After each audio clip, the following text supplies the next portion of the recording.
Il faisait sombre et lugubre. Quel genre d'endroit était-ce? Vraiment, c'est clair, mais ce qui se passe reste un mystère. Quelqu'un criait le nom de Lénos et annonçait que les recherches avaient été fructueuses. Mais qui était Lénos et pourquoi tout le monde autour de lui se réjouissait-il? Quelqu'un s'est mis à féliciter bruyamment le souverain de la tour magique. Il s'avère que Lénos est le souverain de la tour magique. Elle avait entendu ce nom dans un roman qu'elle avait lu récemment. Il s'agissait du professeur de magie de l'héroïne et son apparence était exactement la même que dans la description. Si c'est Lénos qui se trouve devant elle, alors elle est devenue l'héroïne du roman, mais si cela est vrai, alors quel genre de personnage est-ce? La chambre est luxueuse et Lénos en est très content. Était-elle vraiment le personnage principal? Si elle avait su, elle aurait lu le roman jusqu'au bout. La seule chose dont elle se souvenait, c'était que le personnage principal avait vécu des moments difficiles. Il semblait que malgré cela, la fin était heureuse. Attendez, il y avait quelque chose qui clochait avec les mains, ou plutôt, elles étaient manquantes. Lénos était très heureux. Il s'est présenté comme papa, le papa du pingouin qui venait d'éclore. La jeune fille se transforme en un personnage possédant des caractéristiques à la fois humaines et animales, dans un roman intitulé « Monsieur Loup, vous ne pouvez pas la manger ». Mi-homme, mi-loup. Il a laissé sa marque sur le personnage principal qu'il a soigné. Cette marque, comme on l'appelle, est une caractéristique de l'héritier du sang du premier homme-loup. Un contrat d'amour unilatéral qui lie à jamais la demi-bête à l'objet sur lequel elle a eu une empreinte. Cela paraissait bien sûr romantique dans le roman. Pour l'objet de son désir, il n'a pas hésité à commettre des actes insensés. Un amour frôlant la maladie mentale. Après avoir été imprégné, le protagoniste devient obsédé par le protagoniste. La jeune fille a lu ce roman dans sa vie antérieure jusqu'à sa mort. Heureusement, elle se souvenait du contenu de la partie qu'elle avait pu lire jusqu'à présent. Mais elle n'avait lu que jusqu'au milieu. Elle ne comprenait pas très bien la nature de cette œuvre, si ce n'est qu'il s'agissait d'un roman. Lénos salua son animal de compagnie, et comme il s'agissait d'un manchot Adélie, ils décidèrent de l'appeler Manchot Adélie. Même s'il était un homme bête, elle ne comprenait pas dans quel genre de fantasme romantique un pingouin pouvait figurer. À en juger par les personnages qui l'entourent, elle s'est définitivement transformée en l'homme bête du roman Monsieur Loup. Vous ne pouvez pas la manger. Le problème, c'est qu'elle n'était pas née en tant que personnage principal, ni même en tant que personnage de son entourage. Même pas un pingouin né de l'union naturelle d'une femelle et d'un mâle, mais un pingouin né dans un laboratoire magique. Au début, elle était très triste. Mais après très peu de temps, elle s'est complètement adaptée à cette vie de pingouin. Son papa, Lénos, avait beaucoup de responsabilités, mais il trouvait toujours du temps pour son pingouin préféré. Il l'avait élevé avec soin, né d'un œuf magique, pendant les 4 dernières années. Un buffet d'élite exclusivement réservé aux pingouins. Des vêtements chics, rien que pour Adélia. Une piscine pour pingouins et tout le reste, rien que pour les pingouins. Son père la comblait d'un amour qu'elle n'avait jamais connu dans sa vie antérieure. Cependant, si elle pouvait se transformer en humaine, elle voudrait revenir, d'autant plus qu'Adélia se sentait seule à la tombée de la nuit et qu'elle souhaitait et croyait sincèrement que même les animaux pouvaient devenir des hommes bêtes. Adélia le souhaitait chaque jour, mais ses prières n'avaient aucun effet sur les normes de ce monde, et malgré tous ses efforts, elle ne pouvait acquérir une forme humaine. On ne peut pas en dire autant de Lénos, qui était incroyablement heureux que sa belle-fille soit un pingouin ordinaire. Parce qu'il haïssait véritablement les hommes bêtes, se souvenant d'avoir été persécuté par eux lorsqu'il était enfant, et il éprouvait une aversion profonde pour eux. Car dans la version originale, les personnes de race pure sont considérées comme une race inférieure. L'homme qui l'avait aimé le premier, elle ne voulait pas qu'il la haïsse. Lénos remarqua que sa fille était triste et il commença immédiatement à s'inquiéter, se demandant si quelque chose la faisait souffrir. Au moment même où Adélia avait tout accepté et fait face à la réalité, cet homme est apparu. Il connaissait Adélia comme étant le même enfant pingouin qui, selon Lénos, était mort et n'avait pas pu survivre. Sur Adèle, une orque tueuse humaine de la famille Val. L'apparition de ce type a sonné comme une alarme dans la tête du pingouin. Et ce n'était pas parce que son visage était particulièrement beau qu'elle ne comprenait pas comment il pouvait être un personnage secondaire. Suradel avait quelque chose de suspect, car une orque est censée avoir des poils noirs et blancs. mais les siens étaient étonnamment argentés. C'était manifestement un cliché, ou alors il y avait une origine secrète. Ce qui était encore plus suspect, c'était la famille Vale. Dans l'original, c'était une famille mineure sans explication, mais ici, c'était une famille qui avait conquis le continent. Et un personnage avec une telle couleur de cheveux, cela ne signifiait-il pas que son apparence déformait toute l'intrigue originale qu'Adelia connaissait? Oui, un humain pourrait modifier le récit original, mais elle, étant un pingouin, serait incapable de faire quoi que ce soit si le contenu principal du roman changeait. Suradel était extrêmement surpris, car il adorait les pingouins, mais pour la première fois, il voyait un individu qui n'avait absolument pas peur de lui. Lénos a précisé que par amoureux des pingouins, l'homme voulait dire qu'il n'était pas contre la consommation de viande de pingouin, ce qui était logique puisque les orques mangent des pingouins. Et c'était là ce qui était étrange chez lui. L'homme a ri et a dit avec ironie que, malheureusement, il n'avait jamais encore goûté aux pingouins, mais que ce n'était que temporaire. Suralel se pencha vers Adelia et lui dit que puisqu'elle n'avait pas peur de lui, ils pourraient devenir de bons amis. Il toucha la joue du pingouin, ce qu'elle n'apprécia pas du tout, et elle fit de son mieux pour le montrer. Si Adelia n'appréciait pas qu'on lui touche la joue, il décida alors d'essayer de lui toucher le bec. Le pingouin était prêt à mordre l'insolent au doigt. C'est ce qu'elle a fait. Même cela n'effraya pas Suradel. Plus il regardait Adelia, plus il l'appréciait, surtout ses yeux fous. À ce moment-là, elle réalisa que ses actions allaient entraîner quelque chose d'indésirable. Après la première rencontre avec ce type, Suradel, il revint et remarqua que le pingouin avait un regard très passionné. Le type a admis que lorsqu'Adelia le regarde comme ça, il est gêné. Le lendemain, il revint, disant qu'il avait l'impression qu'il se rapprochait. Suradel était déjà si près du but, pensa-t-il, qu'il demanda la permission d'appeler le pingouin Léa. Il venait tous les jours chez Adelia. Elle ne comprenait toujours pas. N'en avait-il pas assez?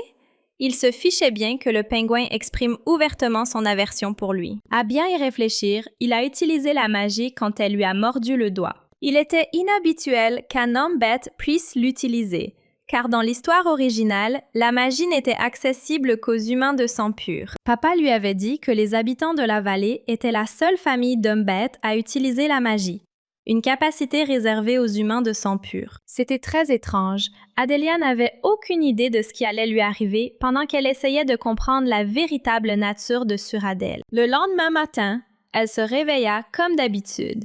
Mais il y avait un grand changement. Elle se réveilla en tant qu'humaine. Adelia fut très surprise et alarmée par sa transformation soudaine. Même si elle le désirait vraiment, elle s'inquiétait désormais de savoir si son père, qui détestait tant les hommes bêtes, serait capable de l'accepter. Elle ne voulait pas que son père la voie dans cet état. Alors, elle réfléchit à la façon dont elle pourrait rapidement se retransformer en animal. Avant qu'Adelia ait eu le temps de faire quoi que ce soit, elle entendit la voix de son père l'appeler pour une promenade, si elle était déjà réveillée. Les larmes aux yeux, la jeune fille décida de franchir le pas. Elle décida de s'enfuir jusqu'à ce qu'elle découvre comment reprendre sa forme initiale. Elle décida donc de partir un petit moment. Mais à son réveil, elle réalisa que quelqu'un l'avait kidnappée. Adelia a surpris une conversation entre les ravisseurs, qui disaient avoir eu beaucoup de chance de capturer l'homme bête que les villas convoitaient tant. Ce qui les rendait si heureux, c'était que la fille avait les cheveux noirs et blancs, exactement ce qu'il leur fallait. La famille Vallée avait du mal à croire que l'homme bête qu'elle recherchait avait été retrouvé. Suradel ouvrit la charrette et la vit là, les yeux effrayés. Adelia. La jeune fille ne croyait pas que cet homme savait tout depuis le début, qu'il venait la voir chaque jour pour cette raison et qu'il avait ordonné son enlèvement. La seule chose qui paraissait étrange à Adelia, c'était son visage. Suradel a appelé la mère pour qu'elle voie par elle-même. La femme était horrifiée par la façon dont la fillette était traitée. La femme s'appelait Bella. Elle était la chef de la maison Vale et elle a immédiatement demandé à son fils de libérer l'enfant ligoté. Il commença à libérer Adelia, lui demandant si elle avait mal et répétant combien il était désolé. Cette réaction parut très étrange à la jeune fille, qui suggéra même que ce n'était pas de son fait. En regardant Adelia dans les yeux, Suradel dit qu'elle lui semblait familière, comme s'il la connaissait depuis très longtemps. Les ravisseurs s'apprêtaient à partir lorsque Bella les arrêta et leur demanda avec colère qui leur avait ordonné de l'amener ainsi, puisqu'il recherchait un membre de leur tribu et non une criminelle. Elle a exigé de savoir pourquoi ils avaient amené ce fragile enfant avec une telle brutalité. Elle a ordonné aux gardes d'arrêter et d'emprisonner immédiatement ces criminels. Se tournant vers Adelia, la femme s'excusa avec regret pour ce que la jeune fille avait dû endurer. La responsable de la maison Val se présenta, puis demanda où se trouvait la maison de la jeune fille afin qu'elle puisse être ramenée saine et sauve. Il semblerait qu'il recherchait vraiment une enfant comme elle, mais qu'il ne voulait pas l'amener ainsi au domaine. Or, Adelia n'a pas encore appris à se transformer en animal, et si elle retourne maintenant à la tour magique, on ignore si son père la reprendra. La jeune fille se tourna vers Bella et lui demanda de lui apprendre à se transformer à nouveau en animal à partir de sa forme humaine. Elle a expliqué qu'elle avait initialement une forme animale, mais qu'elle était soudainement devenue humaine, mais qu'elle ne savait pas comment reprendre sa forme originale, et qu'elle ne pouvait donc pas encore rentrer chez elle. Finalement, Adelia a ajouté qu'elle ne voulait pas blesser quelqu'un qui lui est cher, et que c'est pourquoi elle ne pouvait pas encore rentrer chez elle. Bella a prévenu la jeune fille que cela pourrait prendre du temps, et lui a proposé de vivre avec eux jusqu'à ce qu'elle puisse reprendre sa forme humaine. En fait, il recherchait un enfant semblable à Adelia pour une raison précise. La femme ne pouvait plus avoir d'enfant après un accident, et ils ont donc passé des décennies à rechercher des membres de leur tribu afin que leur lignée ne soit pas interrompue. De ce fait, la femme ne trouva personne qui lui ressemble, et encore moins les membres de sa tribu, et ce, des décennies plus tard. L'apparition d'Adelia était comme un miracle, alors Bella voulait vraiment l'aider. La jeune fille ne comprenait pas vraiment ce que la femme voulait dire, mais une chose était claire, ils avaient besoin d'elle. Adelia acquiesça, mais cela lui paraissait tout de même étrange que Bella s'inquiète autant pour elle. Elle avait l'impression qu'il lui manquait quelque chose d'important. En se regardant dans le miroir, elle constata de nombreuses similitudes avec le chef de la famille Vale. Des cheveux noirs, des inclusions blanches de formes similaires et même des cheveux blancs à l'intérieur. Finalement, Adelia comprit que ces gens l'avaient prise pour une orque. Ils étaient persuadés qu'elle était une orque comme eux. Avant cela, elle n'était plus elle-même, mais en les regardant à nouveau, elle a tout compris. Bella et la fille se ressemblaient beaucoup.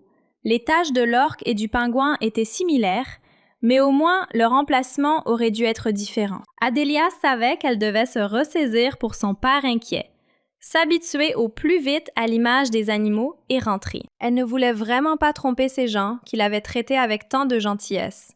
Mais la jeune fille ne savait pas s'il était approprié d'avouer maintenant qu'elle était un pingouin. Adelia ne savait pas quoi faire s'il découvrait la vérité, ni ce qui arriverait à Suradel. Ses pensées furent interrompues par Bella, qui déclara qu'il ne connaissait toujours pas son nom. Cette question laissa à nouveau Adelia perplexe. Elle ne savait pas si elle devait dire la vérité ou non. Suradel intervint dans la conversation et suggéra d'appeler la jeune fille Léa si elle n'avait pas de nom. Le chef de la famille Vallée aimait beaucoup ce nom. Mais la femme demanda à Adelia ce qu'elle en pensait. La jeune fille poussa un soupir de soulagement.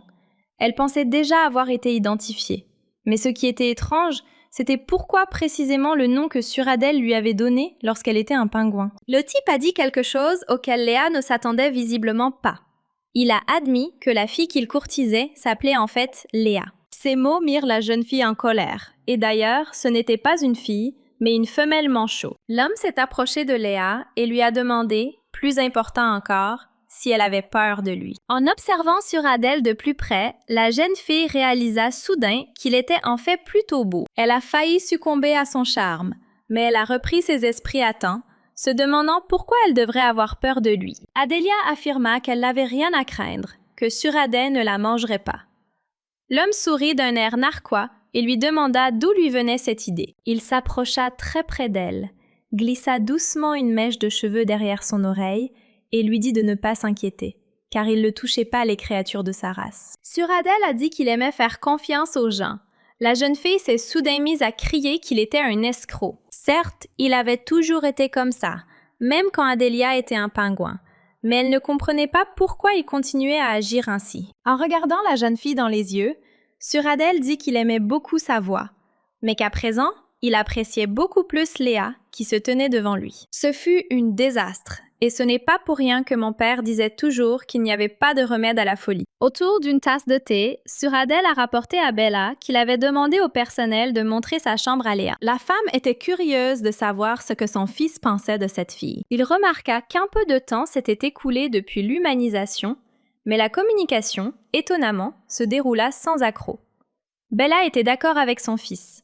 La fille était trop bien pour vivre comme un animal. La femme suggéra que l'esprit de Léa avait mûri alors qu'elle était encore un animal, mais que c'était mauvais, car plus l'intelligence est élevée, plus la souffrance mentale est grande. Suradel se demandait quelles étaient les chances que la fille mente, puisqu'il ne l'avait même pas vue sous forme animale, mais Bella était sûre qu'il s'agissait d'une orque, à en juger par sa chevelure. Elle n'avait pas l'air peinte ou avoir subi un traitement magique. Ce qui a vraiment alarmé la femme, c'est que son fils ait appelé la fillette du nom du pingouin qu'il avait visité. Suradel n'a pas donné de réponse claire, si ce n'est qu'il aimait bien le nom. Bella ne comprenait pas ce qui se passait dans la tête de cet homme.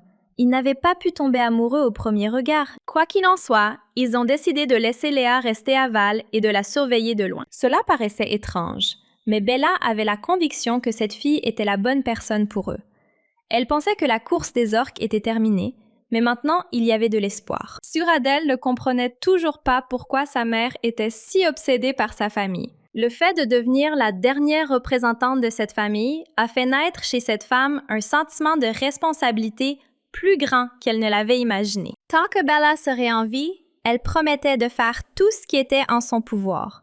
Elle ne voulait plus jamais ressentir cette terrible sensation. D'une manière ou d'une autre, il y avait désormais un enfant humanisé, et Suradel ne voulait pas que sa mère lui fasse porter toute la responsabilité. La femme promit d'aider Léa à s'adapter à la société et à rencontrer un homme bien, et son partenaire ne devait pas nécessairement être une orque, et elle n'était pas obligée de donner naissance à des enfants de leur espèce. À ce moment-là, Suradel pensa que sa mère le renonçait, car il était aussi une orque. N'attendait-elle vraiment rien de plus de lui? Bella se souvenait des paroles de son fils, qui disait ne même pas penser au mariage. À la vue de ses yeux, elle comprit que Suradel semblait être tombé amoureux au premier regard. Le type a commencé à trouver des excuses, disant que c'était impossible à moins que sa mère elle-même ne veuille qu'il entame une relation avec quelqu'un. Bella a demandé à son fils de s'approcher. Lorsqu'il s'est approché, elle lui a pris la main et l'a frappé à l'arrière de la tête. La femme était furieuse que son fils pense déjà à rompre avant même d'avoir commencé à fréquenter quelqu'un. Elle a demandé à Suradel s'il regrettait de l'avoir rencontré, elle et Frimo. Avec un sourire aux lèvres, l'homme a déclaré qu'il ne le regrettait absolument pas. Bella était contente que son fils ait tout compris. Il lui a donné pour instruction d'aller avec Léa dans la rue commerçante demain. La jeune fille restera quelque temps dans le manoir. Elle aura donc probablement besoin de beaucoup de choses. Léa pourra acheter tout ce qu'elle désire. Bella n'allait pas les accompagner, car Frimont allait bientôt revenir du domaine. Elle voulait donc se préparer à l'avance à rencontrer le propriétaire des lieux en compagnie des domestiques. Suradel écouta sa mère et alla inviter Léa à un rendez-vous. Mais la femme lui cria qu'il n'y avait pas de rendez-vous, qu'il y allait en tant qu'agent de sécurité et banquier. Jusqu'à présent, Adélia vivait dans sa maison et la considérait comme la meilleure. Elle aimait beaucoup la chambre que Madame Bella lui avait attribuée. Elle était tourmentée par sa conscience d'avoir tout accompli par le mensonge, mais elle est néanmoins devenue un être humain. Cheveux ondulés au motif unique, yeux bleus rappelant la couleur de la mer. Tout était magnifique, mais ce qu'Adélia ne comprenait pas, c'était pourquoi elle paraissait si petite et si faible. Était-ce vraiment la limite des gènes de manchot? Avant la transformation, sa taille était supérieure à la moyenne. Elle ne se retenait que grâce à son beau visage, et puis, c'était un miracle accompli en seulement 4 ans. Elle aurait préféré avoir des doigts plutôt que des ailes. C'est bien qu'elle soit devenue humaine maintenant. Adélia décida de vérifier une fois de plus ce qu'elle devrait faire en tant qu'humaine. Et tout d'abord, trouver un moyen de se transformer. Pendant tout ce temps, elle doit essayer d'éviter Suradel et les orques bêtes, ainsi que son père. Lorsqu'elle était un pingouin, quelque chose l'inquiétait toujours. Ce qui l'inquiétait, c'était de savoir comment sauver son père, car selon l'histoire originale, une peste qui ne touchait que les personnes de sang pur allait bientôt se propager. La peste se propage si vite qu'elle ébranle le monde, et à la fin, la seule personne de sang pur encore en vie est le personnage principal, Amelia. Le père d'Adélia mourra lui aussi de la peste. Et l'intrigue se poursuit avec Amelia, qui se retrouve seule et bouleversée par la perte de son unique institutrice. On frappa à la porte de la chambre de la fille. C'était Suradel. Le garçon demanda la permission d'entrer. Adélia demanda ce qui s'était passé pour qu'il vienne la voir avec un sourire aux lèvres. Suradel répondit qu'il était venu parce que Léa lui manquait. Elle ne comprenait absolument rien, ni quand elle était un pingouin, ni maintenant. Pourquoi ce type s'intéressait si volontiers à elle? Était-il vraiment un de ces hommes qui draguent toutes les femmes qu'il rencontre? Adélia était certaine que désormais, les attaques sur l'apparence de ce garçon mignon ne fonctionneraient plus sur elle. Elle décida de lui demander ce qui l'intéressait. Étant un pingouin, Suradel était un homme baleine-orque. Alors pourquoi avait-il les cheveux argentés et était-il trop petit pour une orque? Il a déclaré qu'il était difficile de déterminer le type d'homme-bête par son apparence. Seules les bêtes de certaines races présentaient les mêmes caractéristiques. C'est pourquoi Suradel était sûre que Léa était une baleine-bête. Elle était juste de petite taille. La jeune fille continua à argumenter avec lui, arguant que les orques, ces hommes bêtes, ont une couleur de cheveux similaire. Ces animaux n'appartiennent-ils pas à des races très spécifiques? Le type a dit qu'il allait m'expliquer pourquoi ça se passait comme ça. Mais une seconde plus tard, avec un sourire narquois, il a dit que c'était un secret. Cela mit Adélia très en colère. Elle le considérait comme un idiot qui se moquait constamment d'elle. Suradel a beaucoup apprécié la réaction inhabituelle de Léa et il a finalement ajouté qu'on pouvait considérer que ses cheveux étaient dus à une mutation génétique. La jeune fille a exigé qu'on lui montre car elle n'y croyait pas. L'homme n'en croyait pas ses oreilles. Adélia exigeait qu'il se montre immédiatement dans son état naturel. Suradel a retiré sa chemise et a posé une question à la jeune fille. Adélia s'est mise à lui crier de se rhabiller. Elle ne parlait pas de son état, mais de son apparence bestiale. Expirant avec regret, le garçon a dit qu'il pensait que Léa le désirait. Ces blagues avaient beaucoup énervé la jeune fille. Suradel a proposé un marché. Elle montre sa véritable apparence et il montre la sienne. La jeune fille lui a rappelé qu'elle ne savait pas comment s'adresser à lui et dans ce cas, le garçon a promis d'attendre qu'elle apprenne. Suradel pensait que Léa était une orque mi-homme, mi-bête. Elle ne pouvait pas révéler sa véritable nature et même si elle apprenait à se transformer, elle ne verrait jamais la véritable apparence de cet homme. La jeune fille avait peur d'imaginer ce qui se passerait si ce type découvrait qu'elle était le même pingouin que celui de la tour. Suradel s'approcha de la jeune fille et lui murmura à l'oreille qu'elle ne devait pas s'inquiéter, qu'il était plus patient qu'il n'y paraissait. Une fois que Léa eut terminé ses affaires, le garçon promit de l'accompagner sur les terres de la famille Vale. Il y avait là une île entourée par la mer, et comme il la considérait comme une orque, il serait bien plus avantageux pour elle de s'entraîner avec des camarades. La jeune fille n'en croyait pas ses oreilles, car si elle était vue pendant l'entraînement sur l'île, elle ne pourrait pas s'échapper. Son angoisse s'apaisa à la vue du pingouin sur le rivage. Léa a suggéré de s'entraîner simplement dans le manoir, mais Suradel a rejeté l'idée car cela n'avait aucun sens sans eau. Prenant la fillette par les mains, l'homme lui dit que sa mère serait triste d'apprendre cela, car les orques ne peuvent se contenter de petits espaces. Adélia était confuse. Elle ne savait pas quoi faire. Comme elle prévoyait de revenir après avoir appris à se comporter comme les hommes bêtes, elle décida qu'avant de se rendre sur l'île, elle devait apprendre et s'échapper. « Si les orques ne peuvent pas se contenter de petits espaces ?» demanda la jeune fille. « Comment la famille Vale fait-elle pour vivre dans une maison en ville? » Suradel expliqua que les membres de la famille Vale pouvaient rester sous forme humaine plus longtemps que les autres et qu'ils pouvaient également utiliser la magie du déplacement pour se rendre sur leur territoire. C'est pour cette raison que la plupart des serviteurs appartenaient à un clan différent.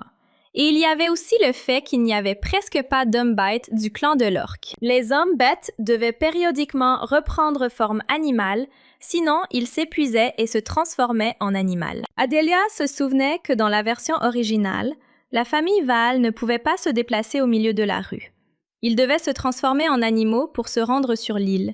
Ils ne pouvaient donc pas rester longtemps dans la capitale. Les hommes loups, grâce à leur capacité physique supérieure, devinrent chevaliers, et les hommes éléphants, grâce à leur dextérité manuelle remarquable, devinrent maîtres. Les hommes bêtes renards, avec leur apparence gracieuse, devinrent les personnages principaux des scandales. Les pensées de Léa furent interrompues par Suradel, qui demanda à la jeune fille pourquoi elle l'appelait ainsi. Adélia ne comprenait pas ce qui n'allait pas. Devait-elle vraiment l'appeler « jeune maître ». Il s'est avéré qu'il ne parlait pas d'une formule aussi formelle, mais de quelque chose d'un peu plus tendre. Léa l'interrompit, lui disant que s'il voulait entendre des paroles douces, il pouvait aller traîner dans la rue. Suradel sourit, disant qu'il n'y avait pas de plus grand bonheur pour elle que de l'appeler ainsi, mais il voulait simplement être appelé affectueusement. Le garçon a laissé entendre que lui et Léa devraient se rapprocher, mais la fille a fait semblant de ne pas comprendre de quoi il parlait, en faisant valoir qu'ils s'étaient vus aujourd'hui et que c'était largement suffisant. Suradel a donc demandé à Léa quelle avait été sa première impression de lui, et la jeune fille a brièvement répondu que c'était mauvais. Il la regarda dans les yeux, comme pour l'attirer à lui, et lui demanda si elle le pensait vraiment. La jeune fille s'est elle aussi laissée tromper par son apparence, car elle a déclaré que Suradel était plutôt agréable. Cela rendit le garçon très heureux, car lui aussi appréciait Léa. L'homme sortit une sorte de pierre de sa poche et dit qu'il voulait la donner à une autre Léa, mais elle était partie. Alors, il la lui donna à elle. Suradel a dit que sa Léa aimait ça. La jeune fille a immédiatement froncé les sourcils. Elle ne comprenait pas la phrase qui désignait sa Léa. Elle le remercia, mais refusa, estimant qu'il valait mieux qu'il donne la pierre à une autre Léa, comme il l'avait initialement prévu. S'approchant de la fenêtre, Suradel tendit la main pour la jeter dehors. Mais la jeune fille se mit à crier pour savoir pourquoi il faisait cela. L'homme n'avait plus besoin de cette pierre, puisqu'il l'avait prise pour la donner à Léa. Mais la jeune fille ne comprenait pas pourquoi il ne pouvait pas la donner à une autre Léa, à qui elle était destinée. Suradel a dit une bêtise que la jeune fille n'a pas bien comprise, comme quoi il pouvait donner cette pierre à une autre Léa si elle ne l'aimait pas, pensant que cela lui ferait du mal. Le garçon a dit au revoir à la fille, lui disant qu'il était temps pour elle de se reposer, car elle était fatiguée, et que le lendemain serait une journée difficile, car ils iraient faire les courses. À cause de ses soucis, Adélia n'arrivait pas à dormir. Elle n'arrêtait pas de se lever en criant. Il s'est passé beaucoup de choses aujourd'hui, mais ce qui a le plus frappé la jeune fille, c'est que Suradel ait jeté par la fenêtre une pierre d'une beauté incroyable. Elle ne comprenait pas pourquoi il avait fait ça. Il fallait bien admettre qu'elle aimait les pierres. Les pierres ordinaires lui plaisaient aussi, mais elle préférait de loin les belles et les chères. Un jour, alors qu'elle était un pingouin, Suradel lui demanda si c'était vrai que les pingouins Adélie aimaient les cailloux. En effet, la particularité du manchot Adélie était qu'il aimait les pierres. Le lendemain, Suradel apporta à la femelle manchot une pierre précieuse. Bien sûr, en tant que manchot de noble lignée, elle ne pouvait l'ignorer. La jeune fille n'arrivait pas à se remettre du fait que la pierre précieuse que le garçon lui avait offerte soit tombée dans le parterre de fleurs. Adélia ne savait pas ce qu'il voulait montrer avec cela, mais elle décida de descendre rapidement, de ramasser la pierre et de revenir. Ses yeux brillaient de bonheur et d'excitation, tandis qu'elle se précipitait après cette pierre. La jeune fille s'arrêta brusquement. Elle ne comprenait pas ce qui lui arrivait. Elle avait mal partout, mal à la tête. Elle se sentait mal. Si on y réfléchit, la nuit précédant sa transformation en humaine, des choses similaires se sont produites à son corps.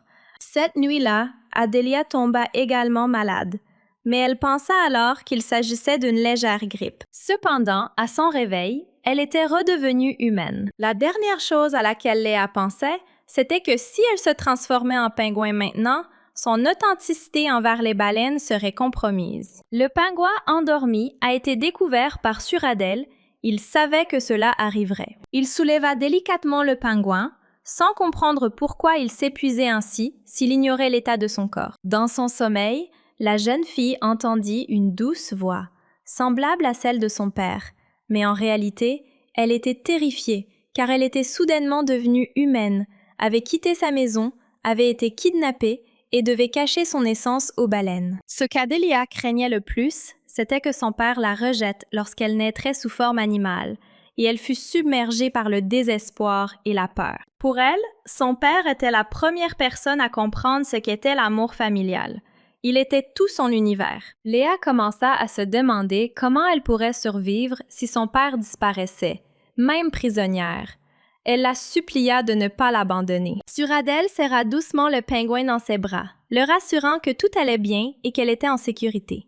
L'homme lui assura que tout irait bien à son réveil. Adélia se réveilla sous la vive lumière du soleil. Elle se sentait si lourde, comme si quelque chose reposait sur elle. En ouvrant les yeux, elle n'en crut pas ses yeux. Suradel était allongé à côté d'elle. La jeune fille ne comprenait pas pourquoi ce jeune homme fou, grand et beau, était là. Se pouvait-il que ce crétin se soit glissé dans son lit? À son réveil, Suradel écarta doucement les cheveux du visage d'Eléa et, souriant, lui demanda si elle lui avait vraiment tellement manqué qu'elle était venue le voir. La jeune fille s'est mise à crier dans toute la pièce qu'elle était dans sa chambre. Une seconde plus tard, elle regarda autour d'elle et réalisa que ce n'était pas la chambre que Bella lui avait attribuée, mais elle ne comprenait pas pourquoi elle était là, puisqu'elle s'était évanouie dans le couloir. De plus, elle semblait avoir repris sa forme de pingouin, mais la manière dont cela s'était produit restait encore plus obscure. Avec une pointe de moquerie dans la voix, Suradel dit que, bien sûr, il était heureux de la voir, mais qu'il lui semblait qu'il précipitait les choses. Adélia commença à se justifier en disant qu'elle n'était pas venue ici pour le voir. Mais l'homme lui demanda alors ce qu'elle faisait dans sa chambre, et dans son lit en plus. La jeune fille commença à dire qu'elle ne se souvenait de rien, qu'elle s'était endormie et qu'elle s'était réveillée dans sa chambre, dans son lit. Suradel a suggéré qu'il s'agissait d'un phénomène, car les prisonniers qui étaient récemment redevenus humains présentaient parfois des symptômes de fièvre, et lorsqu'ils reprenaient forme animale, ils avaient des hallucinations. Rien n'était clair, mais Adélia était sûre de ne pas avoir été capturée par l'homme sous forme de pingouin. La jeune fille s'est excusée d'être entrée dans sa chambre sans permission, supposant que le garçon était surpris et en colère. Avec un sourire aux lèvres, Suradel a déclaré qu'il appréciait le fait que Léa soit venue dans sa chambre sans le savoir. La jeune fille tenta de dissiper ce malentendu, expliquant qu'elle ne savait même pas où se trouvait la chambre du garçon, mais il n'abandonna pas, lui disant que dans ce cas, elle était venue ici au gré de son cœur. Quoi qu'il en soit, Suradel a décidé de s'excuser de ne pas avoir pu s'occuper correctement de la fillette. Elle ne comprenait pas pourquoi il s'excusait, puisque c'était elle qui était entrée seule dans sa chambre. Prenant doucement la main de la jeune fille, Suradel lui demanda si elle avait enduré cette douleur seule toute la nuit. Bien qu'il sût parfaitement qu'il n'était pas encore digne de confiance, il demanda tout de même à Léa de venir à lui, même lorsqu'elle souffrait un peu. Depuis des années, puisqu'elle le voyait tous les jours, Adélia savait que cet homme était vraiment inquiet. Pourtant, elle était là sous l'apparence d'une orque. Comme pour lui rendre service, elle lui promit que même si elle tombait malade, Suradel n'aurait pas à s'inquiéter pour elle. L'homme tenait une sorte de sac dans ses mains. Si Léa promettait de l'aider dans les moments difficiles, il lui donnerait ce sac. Adélia a découvert que c'était sa cachette qui avait été emportée par les ravisseurs. Suradel ne lui a pas demandé de promettre comme ça. Il était vraiment inquiet pour la jeune fille. Tout était instable, puisqu'elle s'était transformée en humaine il y a peu de temps. Léa ne comprenait pas ce qui se passait. D'habitude, il ne faisait que plaisanter. Mais s'il avait ce genre d'expression de temps en temps, elle ne pourrait pas s'y habituer. La jeune fille dut promettre, même si elle n'avait aucune intention de venir le voir, Suradel clôt le sujet et suggéra de faire quelque chose d'intéressant avant le petit déjeuner. Le plus étonnant, c'est qu'ils ont dû se téléporter, car le type devait aller à l'école de commerce. Adélia était ravie d'apprendre l'existence de la téléportation, car il n'était pas nécessaire d'y recourir auparavant, son père ayant tout préparé dans la tour. La jeune fille semblait se retrouver plongée dans le roman original. Suradel tendit la main à la jeune fille pour qu'elle se téléporte et parte plus vite. Léa n'avait aucune intention de tendre la main à cet homme. Elle la touchait seulement du bout des doigts, affirmant que cela suffirait pour la téléportation. Suradel rit. Il pensait que la fille avait seulement de jolies mains, mais qu'elle pensait aussi de façon mignonne, et son insensibilité lui paraissait également mignonne. Une fraction de seconde plus tard, ils arrivèrent au terrain d'entraînement. Ils s'étaient vraiment déplacés en un clin d'œil. Adélia n'avait vu quelque chose de semblable que dans la tour des mages. La jeune fille remarqua que l'atmosphère environnante était empreinte de peur. Léa a demandé à l'homme s'il avait fait frire les ouvriers dans une poêle pendant tout ce temps. Ils l'évitaient tous. Suradel a demandé qu'on lui désigne au moins une personne qui l'évitait. La jeune fille ne voulait pas faire ça, car elle ne savait pas comment tout cela allait se terminer. Si Léa avait des doutes, Suradel suggérait de demander à chacun son tour. Adélia ne voulait pas de ça. Alors, elle s'est excusée mentalement auprès du type et a désigné le premier qu'elle a croisé. Suradel rit, demandant à nouveau si c'était le chevalier qui l'avait évité. Mais la jeune fille changea aussitôt de sujet, disant qu'elle était simplement curieuse, car ce chevalier pouvait être à moitié écureuil volant. L'homme ne comprenait pas comment Léa avait compris cela, Vu sa corpulence, le chevalier ne ressemblait pas du tout à un rongeur. Elle supposait tout simplement que s'il étirait ses muscles énormes et larges de son dos, il pourrait voler comme un écureuil volant. Suradel remarqua seulement que Léa avait qualifié les muscles du chevalier d'énormes, ce qui signifiait qu'elle appréciait cela. Le type a admis qu'il était un épéiste magique, et il avait aussi des muscles qu'elle trouvait impressionnants. C'est pourquoi il lui a demandé de ne pas regarder les autres combattants, car il était jaloux. Un épéiste magicien pouvait facilement contrôler une épée par la magie, mais Léa considérait cela comme une imposture et un secret caché dans l'original. Au regard de la jeune fille, Suradel comprit qu'elle ne le croyait pas.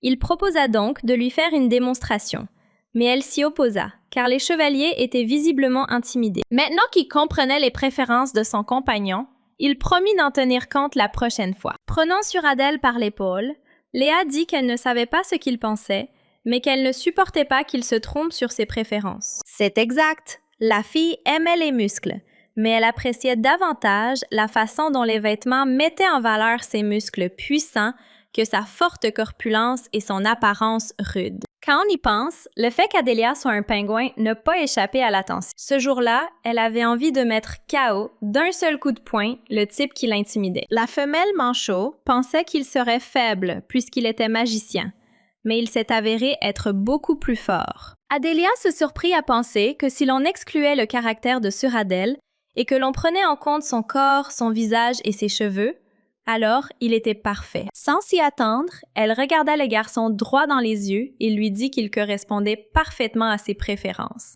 Le cœur de Suradel se mit à battre si vite qu'on aurait dit qu'il allait exploser. Il était très heureux de plaire à Adélia, mais il aimait encore plus son regard froid et sincère posé sur lui. La jeune fille esquissa un sourire, corrigeant Suradel qu'elle aimait son apparence, mais il n'était pas question de son caractère. D'ailleurs, elle le trouvait plus froid qu'elle. L'homme changea brusquement de sujet, demandant à Adélia de jouer un peu avec les chevaliers, car il avait besoin de parler au commandant. La jeune fille décida de rester immobile en attendant Suradel et de regarder l'entraînement. D'ailleurs, le temps passa vite pendant qu'elle discutait avec le garçon. Avant même que Léa ait eu le temps de profiter de sa solitude, elle fut entourée de chevaliers qui lui demandaient si c'était vrai qu'elle était la nouvelle orque humaine qui avait rejoint les rats. L'un des chevaliers posa une question très étrange. Il se demandait s'il était possible que M. Suradel se moque d'elle. Adélia commença aussitôt à nier. Elle ne comprenait pas pourquoi il posait de telles questions.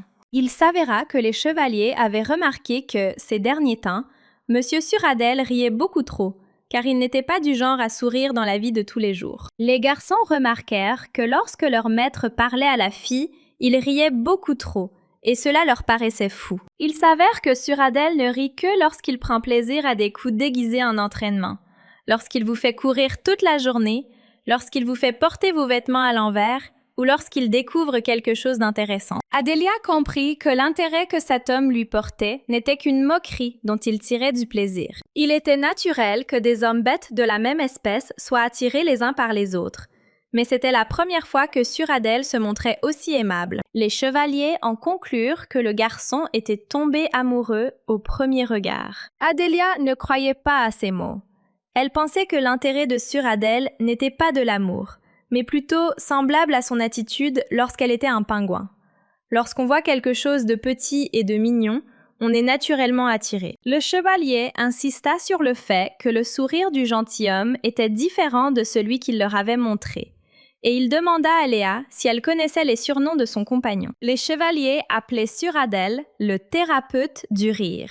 Il s'est avéré que si quelque chose arrive ou si quelqu'un commet une erreur, alors le maître frappe et guérit, et ainsi de suite en cercle. On le surnommait ainsi parce qu'il n'a jamais perdu son sourire durant tout le processus. Ce type s'est avéré encore plus fou qu'Adélia ne le pensait. Elle a déjà commencé à songer à s'enfuir, puisqu'elle est en animal. Les pensées de la jeune fille furent interrompues par Suradel, qui apparut soudainement et lui demanda si elle s'était liée d'amitié avec les chevaliers et de quoi ils avaient parlé.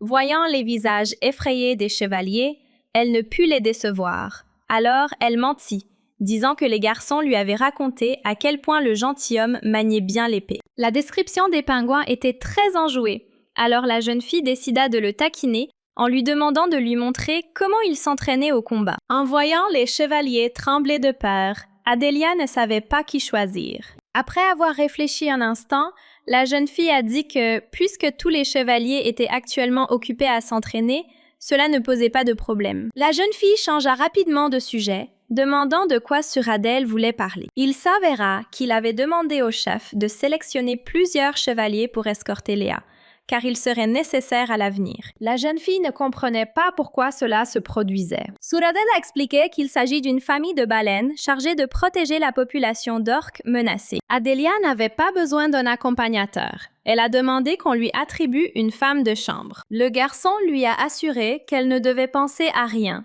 mais simplement profiter de la vie.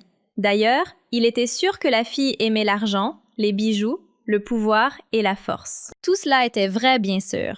Mais Léa s'est mise à crier qu'elle n'avait pas besoin d'escorte. En effet, les pingouins étaient connus pour leur amour de l'argent, des bijoux, du pouvoir et de la force. Suradel fit donc un compromis et proposa de laisser la jeune fille choisir un seul compagnon au lieu de 3. Adélia se fichait qu'il y en ait 1 ou 3.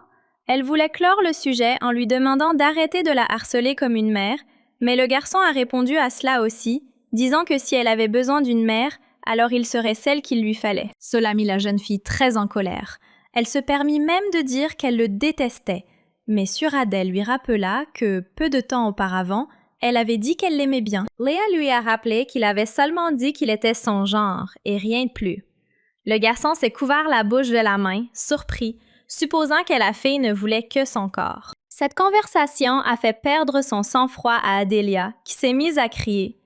À quel moment tout a-t-il dégénéré comme ça? Les chevaliers observèrent la scène et la trouvèrent étonnante, car Léa était la première personne, outre Lady Bella, à avoir traité Lord Suradel avec autant de calme. Les gars avaient l'impression que ce couple était ensemble depuis 10 ans, et non pas qu'ils s'étaient rencontrés la veille. Adélia avait déjà eu du mal à se débarrasser de sa femme de ménage temporaire la veille, et si elle avait un accompagnateur, ce ne serait qu'une question de temps avant que tout le monde découvre qu'elle était un pingouin. Elle ne savait pas quoi faire avec ce type têtu. Le regard de la jeune fille fut immédiatement attiré par le garçon incroyablement beau, et elle se mit aussitôt à crier et à le pointer du doigt pour que Suradel fasse de lui son escorte. Adélia a couru vers lui et lui a demandé s'il était une vache noire. L'homme l'a confirmé. Il s'avère que la jeune fille avait entendu parler de lui par sa servante lorsqu'elle était un pingouin. Le type ne savait pas comment la fille savait tout, mais c'était vrai. Les yeux pétillants de bonheur, Léa a demandé au garçon d'être son compagnon. Cette requête déconcerta le chevalier, qui demanda à la jeune fille si cela ne le dérangerait pas qu'une personne comme lui l'accompagne. C'était un peu dur de la part de la fille d'agir ainsi, mais elle s'est rendue compte de la chance qu'elle avait eue. Des chevaliers comme celui-ci pouvaient être trompés même les yeux fermés, et Adélia était très douée pour cela. Prenant ce monsieur par les mains, la jeune fille déclara qu'il lui plaisait, ou plutôt qu'il était exactement celui dont elle avait besoin. Léa était certaine que cet homme ne se douterait de rien, même si elle se transformait en pingouin, et cela l'aiderait certainement dans ses projets d'avenir. Suradel resta debout à observer la scène pendant tout ce temps, et il devint très curieux de savoir qui était ce chevalier qui faisait réagir la jeune fille de la sorte. Dans sa chambre, Léa se présenta à son nouvel accompagnateur, expliquant qu'elle resterait à Vale quelque temps en raison des circonstances particulières. Le chevalier s'appelait Anu, et comme la jeune fille lui faisait confiance, il promit de donner sa vie pour la protéger. L'homme a demandé à la jeune fille de lui parler plus simplement, sans l'appeler monsieur. Adélia décida de ne pas tarder et d'aller droit au but. Elle dit à Khan qu'elle avait une demande personnelle à lui faire. En réalité, il y avait une véritable raison pour laquelle la jeune fille avait choisi Sir Hannah. Lorsqu'elle était sous la forme d'un pingouin, elle avait un serviteur dévoué nommé Yprus, qui lui racontait souvent l'histoire de son frère jumeau. Léa allait contacter Ypru par l'intermédiaire de Sir Hannah. La requête personnelle du chevalier était le désir de sa maîtresse de rencontrer sa sœur aînée. Hanu ne comprenait pas ce que voulait dire la jeune fille, puisqu'il n'avait pas de sœur aînée. Adélia n'en revenait pas. Les deux se ressemblaient comme 2 gouttes d'eau. Les photos prouvaient presque les liens familiaux. Considérées côte à côte, elles offrent une combinaison de deux excellents types de bœuf. La jeune fille se mit à secouer Hannah, le suppliant de se souvenir si le nom de sa sœur aînée n'était pas Ypru. Finalement, la jeune fille entendit ce qu'elle avait tant essayé d'entendre, mais elle s'était légèrement trompée. Il s'avère que son ancienne servante était sa sœur cadette. Adélia a dit qu'avant de devenir humaine, elle avait rencontré sa sœur. Mais Anu ne comprenait pas comment cela était possible en tant qu'orque. Prenant la main du chevalier, la jeune fille commença à lui expliquer qu'elle était en réalité très inquiète, qu'elle était très reconnaissante envers Lady Bella pour son hospitalité, mais qu'ils ne se connaissaient pas et que la jeune fille se trouvait dans un environnement nouveau pour elle-même. La jeune fille a essayé de pleurer après avoir dit que ce serait beaucoup plus facile pour elle si elle connaissait au moins une personne. Adélia se sentait terriblement triste en pensant à son père. Elle avait vraiment envie de le voir et même de retourner auprès de lui immédiatement. La jeune fille craignait terriblement que son père la haïsse en découvrant qu'elle était une femme bête. Et elle n'avait par ailleurs trouvé aucun remède à la peste. Léa avait besoin de quelqu'un en qui elle pouvait avoir confiance. Et cette personne était Ypru. Quand elle pensait à son père, elle ne pouvait s'empêcher de pleurer. Voyant les larmes de sa maîtresse, Kanu promit d'amener Ypru, même s'il devait l'assommer et la traîner de force jusqu'à là-bas. Suradel entra soudainement dans la pièce et vit Léa et sa compagne se tenant la main au milieu de la pièce. Les yeux emplis de colère, il demanda d'une voix sévère ce que Sir Khan faisait là. Adélia n'a pas réussi à dissiper le malentendu entre Suradel et Sir Khan. Et comme elle restait à Vale, elle a dû se rendre en ville pour acheter tout ce dont elle avait besoin. Dans le magasin de vêtements, Suradel décida d'informer son compagnon qu'il serait contraint de reconsidérer sa décision d'accepter Sir Khan comme chevalier d'escorte. Léa tenta d'expliquer qu'il s'agissait d'un malentendu et qu'il n'était pas amant, mais avant qu'elle ait pu terminer sa phrase, elle entendit une invitation à un rendez-vous de la part de son compagnon. Face à son refus, Suradel déclara qu'il n'allait pas rester les bras croisés pendant qu'il l'attaquait immédiatement après que la jeune fille ait repris forme humaine. Léa l'avertit que s'il pensait ainsi, il devrait aussi cesser d'avoir un comportement aussi obsessionnel. Cette conversation, menée à voix haute, fut interrompue par la vendeuse, qui demanda à Léa si elle allait acheter la robe qu'elle tenait à la main. En ouvrant son sac, la jeune fille s'est rendue compte que la somme d'argent que son père avait pour les urgences était plus importante qu'elle ne le pensait. Maintenant, elle n'aurait plus à craindre de mourir de faim si la famille Vale la jetait à la rue. Et d'ailleurs, Adélia avait secrètement récupéré les bijoux que Suradel avait jetés la veille. En réalité, le garçon s'inquiétait pour Léa et comptait bien lui acheter tout ce qu'elle désirait. Mais il semblait que son attitude rendait la jeune fille encore plus insouciante et naïve. Lorsque la femelle manchot a appris que Suradel allait lui acheter tout ce qu'elle voulait, son attitude a changé à la vitesse de l'éclair et elle a convenu avec lui que si on la touchait, ce serait de la vraie camelote. L'homme lui a donné le feu vert pour acheter tout ce qu'elle voulait. Les yeux de Léa brillaient d'excitation. Elle voulait tout prendre. Ce qui était particulier avec les pingouins humanoïdes, c'est qu'ils aimaient vraiment faire les courses. Suradel trouvait ce passe-temps agréable. C'était précisément ce qu'Adélia voulait dire. Un autre point qui ne pouvait que la ravir était que l'argent pouvait rester intact en cas d'imprévu. Dans la rue, la jeune fille aperçut des gens qui ressemblaient à des êtres de pure race sortis de la tour magique. Ils cherchaient quelque chose ou quelqu'un. Adélia vit son image. Il s'avéra qu'il la recherchait. Elle, Adélia, la famille de Lord Lennox. Les habitants de la tour soupçonnaient même le fou de la famille Val.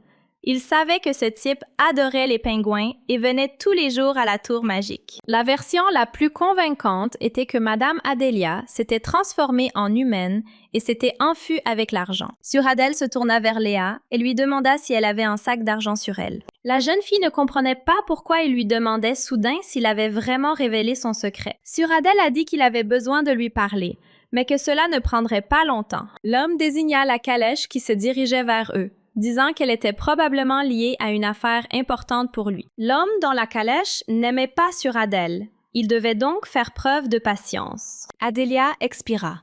D'une manière ou d'une autre, elle n'avait pas été prise. Mais la question était de savoir qui les approchait. La jeune fille remarqua immédiatement l'étranger qui descendait de la calèche, grand et doté d'une belle silhouette. Devant eux se tenait Théodore, le protagoniste du roman et aussi le successeur de la famille des loups, la plus puissante des louves. Au départ, il avait un caractère inaccessible et froid, mais après s'être imprégné de l'histoire d'Anémone, le personnage principal, il a complètement changé et est devenu une personne qui vit un amour dévastateur. Adélia n'arrivait pas à croire que Suradel connaissait le personnage principal. Théodore était venu parler des dernières nouvelles.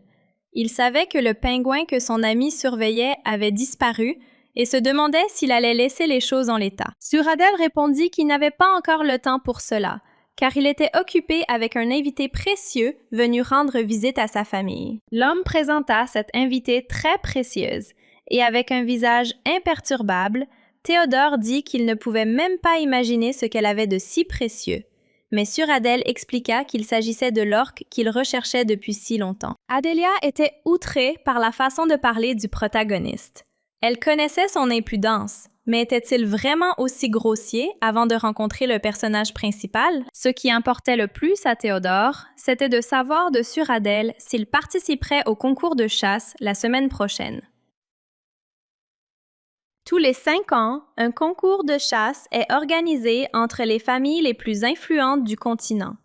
C'est cet événement qui marque le début du roman et le lieu de la première rencontre entre Théodore et Anémone. Au cours d'une partie de chasse, le personnage principal découvre Théodore blessé. Anémone, comme son père, nourrit une haine profonde envers les hommes bêtes, mais il suscite en elle de la sympathie, et la jeune fille ne peut s'empêcher de le regarder.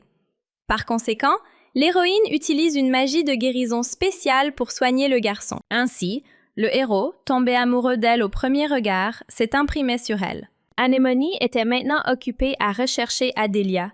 C'était l'élève préférée du père de la jeune fille, et même lorsqu'elles étaient des pingouins, elles s'entendaient bien. La gentille et fidèle Anémone tentera certainement de retrouver Adélia. La femelle manchot s'inquiétait désormais du sort de Théodore si Anémone n'était pas obligée de le faire, car il risquait de mourir. Il n'y avait qu'une seule solution, et Adélia passa à l'action en lui posant une question qui pouvait paraître impolie. La jeune fille demanda si sa nouvelle connaissance était par hasard de ceux qui tombent amoureux au premier regard. Cette question mit l'homme en colère. Regardant Suradel, il demanda si toutes les orques étaient aussi folles que lui. Adélia elle-même ne voulait pas poser cette question. Il lui semblait que ce serait à la jeune fille de le soigner à la place d'Anémone, mais elle ne voulait vraiment pas que Théodore s'imprègne d'elle. Si ce fait est ignoré, la femelle manchot se sentira coupable, car Anémone ne sera pas venue la chercher. La jeune fille s'est mise à crier qu'elle retirait ses paroles, qu'elle ne savait rien de Suradel, mais que Léa n'allait pas tolérer les abus dirigés contre elle et Bella. Théodore n'avait aucune intention d'écouter cela plus longtemps.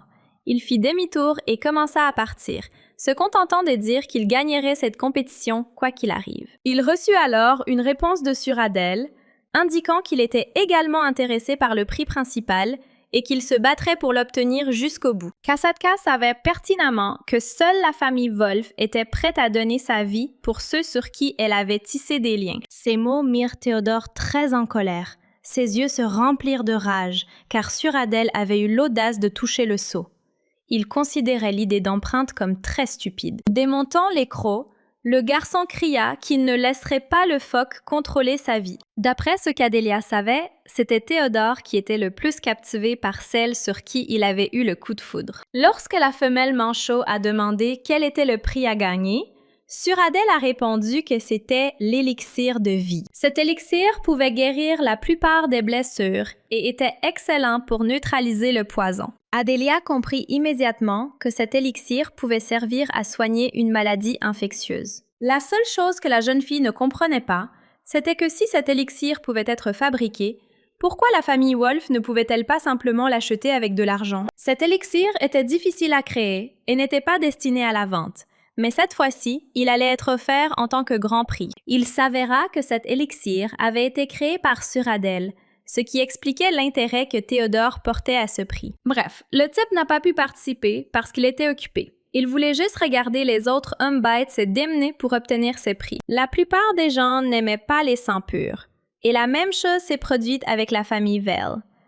Bien qu'ils fussent des hommes bêtes, ils ont été victimes d'une forte discrimination. Les gens trouvaient leur faiblesse amusante, car les orques étaient obligés de rester près de la mer. Bien sûr, une fois leur pouvoir magique connu, les railleries s'apaisèrent, puisqu'une partie importante du continent était contrôlée par la magie. Adelia comprenait désormais pourquoi son père s'était impliqué avec la famille Vale. Lord Lennos fut également déplacé jusqu'à ce que la tour magique prenne de l'ampleur. Pour protéger le monde, il faut être plus fort que ceux qui ont besoin du chaos. Suradel ne voulait plus que la famille Vale soit ignorée. À cause du sourire constant de cet homme, Adelia n'avait même pas conscience de son traumatisme psychologique. La jeune fille s'approcha de lui et lui dit avec un sourire que tout irait bien, car la famille Vale avait Suradel. Léa n'aurait jamais imaginé que quelqu'un oserait manquer de respect à la famille Vale devant cet homme.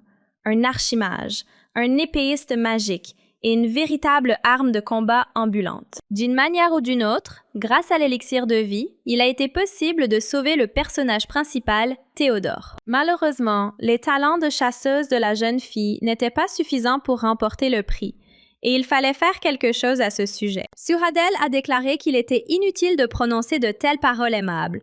Si quelqu'un d'autre était à sa place, il tomberait immédiatement amoureux de la jeune fille. Adelia n'appréciait pas le fait que si Suradel ne participait pas à la compétition, la famille Wolf puisse tout simplement s'emparer du prix. Kasatka a suggéré que la jeune fille souhaitait également concourir pour le prix, ce qu'elle a confirmé. Une fiole d'élixir de vie apparut comme par magie, et Suradel la tendit à Adelia. La jeune fille était choquée par la situation. Comment pouvait-elle donner de telles choses?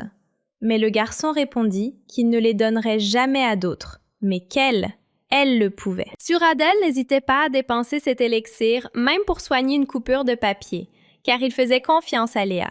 La jeune fille n'appréciait pas que le garçon la traite si bien, car elle comprenait parfaitement qu'elle aurait pu le blesser, ne serait-ce que parce qu'elle n'était pas une orque. Elle se demandait à quel point son opinion changerait lorsqu'il découvrirait qu'elle n'était pas une orque, et puis, de toute façon, elle devrait partir. Suradel proposa un marché. En échange de l'élixir, elle l'appellerait par son surnom. Adelia ne comprenait pas où était le piège. C'était une sorte d'accord inégal. Comme elle avait vraiment besoin de cet élixir, elle a accepté. La jeune fille a prévenu qu'il avait lui-même demandé à l'appeler par son surnom, et que pour elle, c'était plutôt avantageux.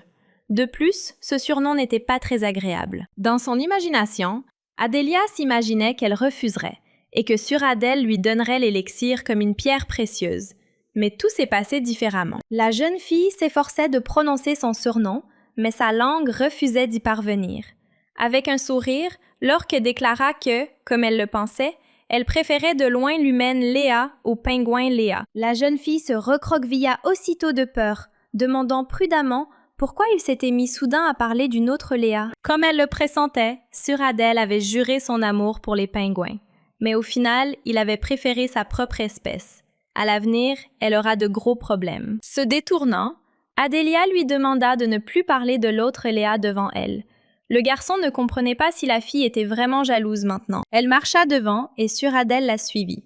Cette situation n'était pas typique pour la femelle manchot, mais pour une raison inconnue, elle la rendit furieuse. Le manoir de la famille Vale.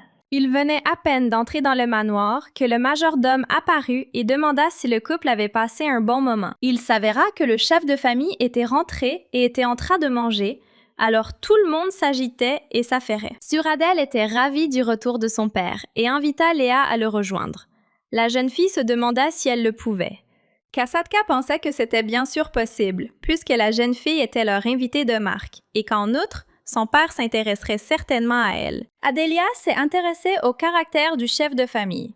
Suradel a déclaré que lui et son père se ressemblaient beaucoup, ce à quoi la jeune fille a rétorqué qu'elle ne souhaitait plus sortir avec lui. Le garçon a corrigé la fille, car elle avait vraiment exagéré aujourd'hui, et la femelle pingouin a commencé à se justifier en disant qu'elle était simplement inquiète à l'idée de rencontrer son père. Elle ne voulait pas paraître impolie, alors elle est allée se changer d'abord. Voyant son invité dans une si belle robe, qui lui allait à merveille, Suradel ne pouvait détacher son regard d'elle. Avec un sourire aux lèvres, le garçon déclara que Léa était la meilleure femme bête qu'il ait jamais rencontrée.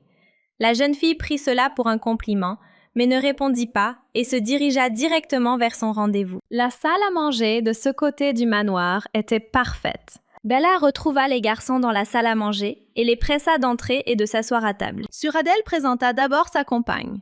La jeune fille avait entendu dire que le chef de la famille Val était une baleine bleue. Elle s'attendait à ce que l'homme ait une barbe imposante, car depuis l'Antiquité, elle est un signe de force et de puissance. L'homme, souriant, salua la jeune fille en disant qu'il était très heureux de faire sa connaissance. Adélia n'en croyait pas ses yeux. Le chef de famille n'avait pas de barbe. Cela l'a vraiment choquée. Pourtant, cet homme dégageait une grandeur imposante, comme s'il était la créature la plus gigantesque du monde. La jeune fille se présenta et le chef de la famille Valet l'invita aussitôt à table, soupçonnant qu'elle avait faim. Pendant tout ce temps, Adélia sentait le regard de l'homme posé sur elle, ce qui la mettait très mal à l'aise. Finalement, Suradel s'en aperçut et dit à son père qu'il mettait leur invité dans l'embarras. L'homme s'excusa de la fixer avec autant d'insistance, se justifiant en disant qu'il n'avait pas vu d'autres orques depuis longtemps. Cela faisait 30 ans que la mère était la dernière survivante. Les orques étaient incroyablement rares et étaient toutes regroupées dans la famille des voiles, tandis que les autres animaux étaient généralement divisés en plusieurs familles. Par exemple, parmi les loups, il y avait une famille de loups gris et de loups arctiques, et il y avait aussi une famille principale représentant l'espèce. Adélia savait que cette question était inacceptable, mais elle a pris le risque de la poser. Elle s'intéressait à ce qui était arrivé aux orques, au fait qu'il n'en restait pratiquement plus aucune. Bella commença à expliquer qu'au départ, il y avait beaucoup d'orques. Avant cet incident, leur nombre était suffisant pour former un village. Il s'est passé quelque chose d'impardonnable. C'était entièrement la faute de ces satanés requins. La femme a promis d'en parler la prochaine fois qu'elle en aurait l'occasion. Mais pour l'instant, elle a conseillé à Léa de se méfier des requins, car ceux-ci ont tendance, par nature, à tuer les orques. Le chef de la famille Val rassura la jeune fille en lui disant qu'elle n'avait rien à craindre, car en tant qu'orque, elle pouvait apprendre la magie et être en sécurité. Adélia était effrayée et bouleversée. Même les orques lui faisaient peur. Et là, il y avait des requins. De plus, la magie n'était pas sous son contrôle. Elle ne pouvait donc pas résister aux requins. Elle a songé à s'enfuir de là plus tôt. Après le repas, pour une raison inconnue, il a appelé Adélia seule. L'homme s'est d'abord excusé de les avoir dérangés pendant leur pause, mais il voulait vérifier quelque chose. Dès le début, la jeune fille lui parut étrange. Alors il lui posa immédiatement la question, car ce n'était pas une orque. À en juger par la réaction d'Adélia, il avait vu juste. La jeune fille n'imaginait même pas qu'elle ait été exposée, d'autant plus qu'il ne s'était vu qu'une seule fois, lors d'un repas. Il s'est avéré que les orques ont leur propre spécificité capillaire, et la coiffure de Léa était différente de celle de Bella. Seule Suradel faisait exception à la règle. C'était un petit détail, alors Bella n'a rien deviné, mais le chapitre ne s'est pas laissé berner. Il aimait tellement cette femme qu'il était prêt à risquer sa vie. L'homme se souvenait qu'Adélia ne savait pas encore comment reprendre sa forme initiale, mais qu'il existait une drogue qui pouvait le faire de force, mais qu'elle était interdite. Il demanda à la jeune fille de s'approcher, lui promettant qu'il ne la gronderait pas.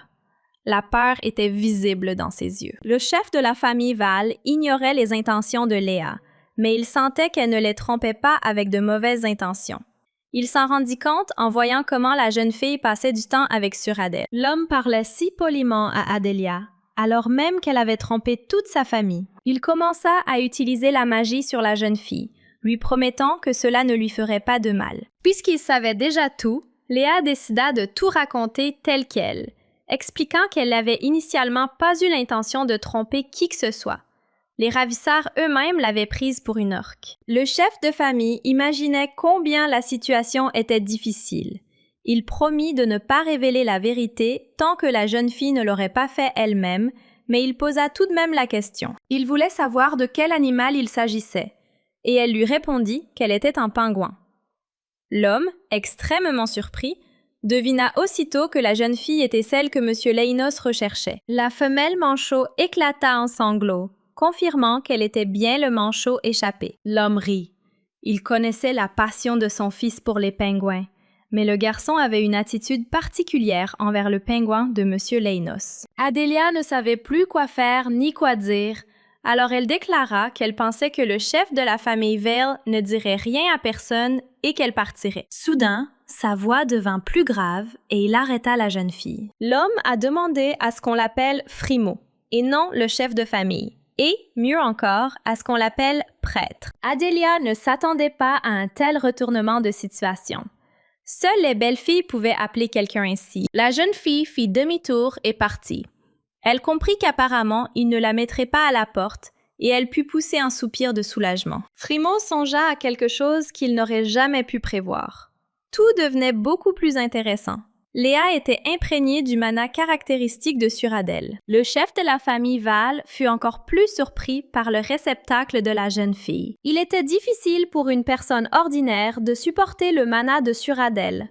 Il semblait que son volume soit illimité. Il y avait clairement quelque chose entre eux. De plus, il semblait que Léa n'avait pas du tout peur de son fils. La peur naissait généralement de la différence de pouvoir entre le prédateur et la proie. C'était la première fois que Frimo voyait une bête aussi calme devant Suradel, et même lui et Bella mirent un certain temps à s'y habituer. De plus, Léa était une minuscule manchot Adélie. Quelle qu'en soit la raison, Suradel ne peut s'empêcher d'être intrigué par la jeune fille.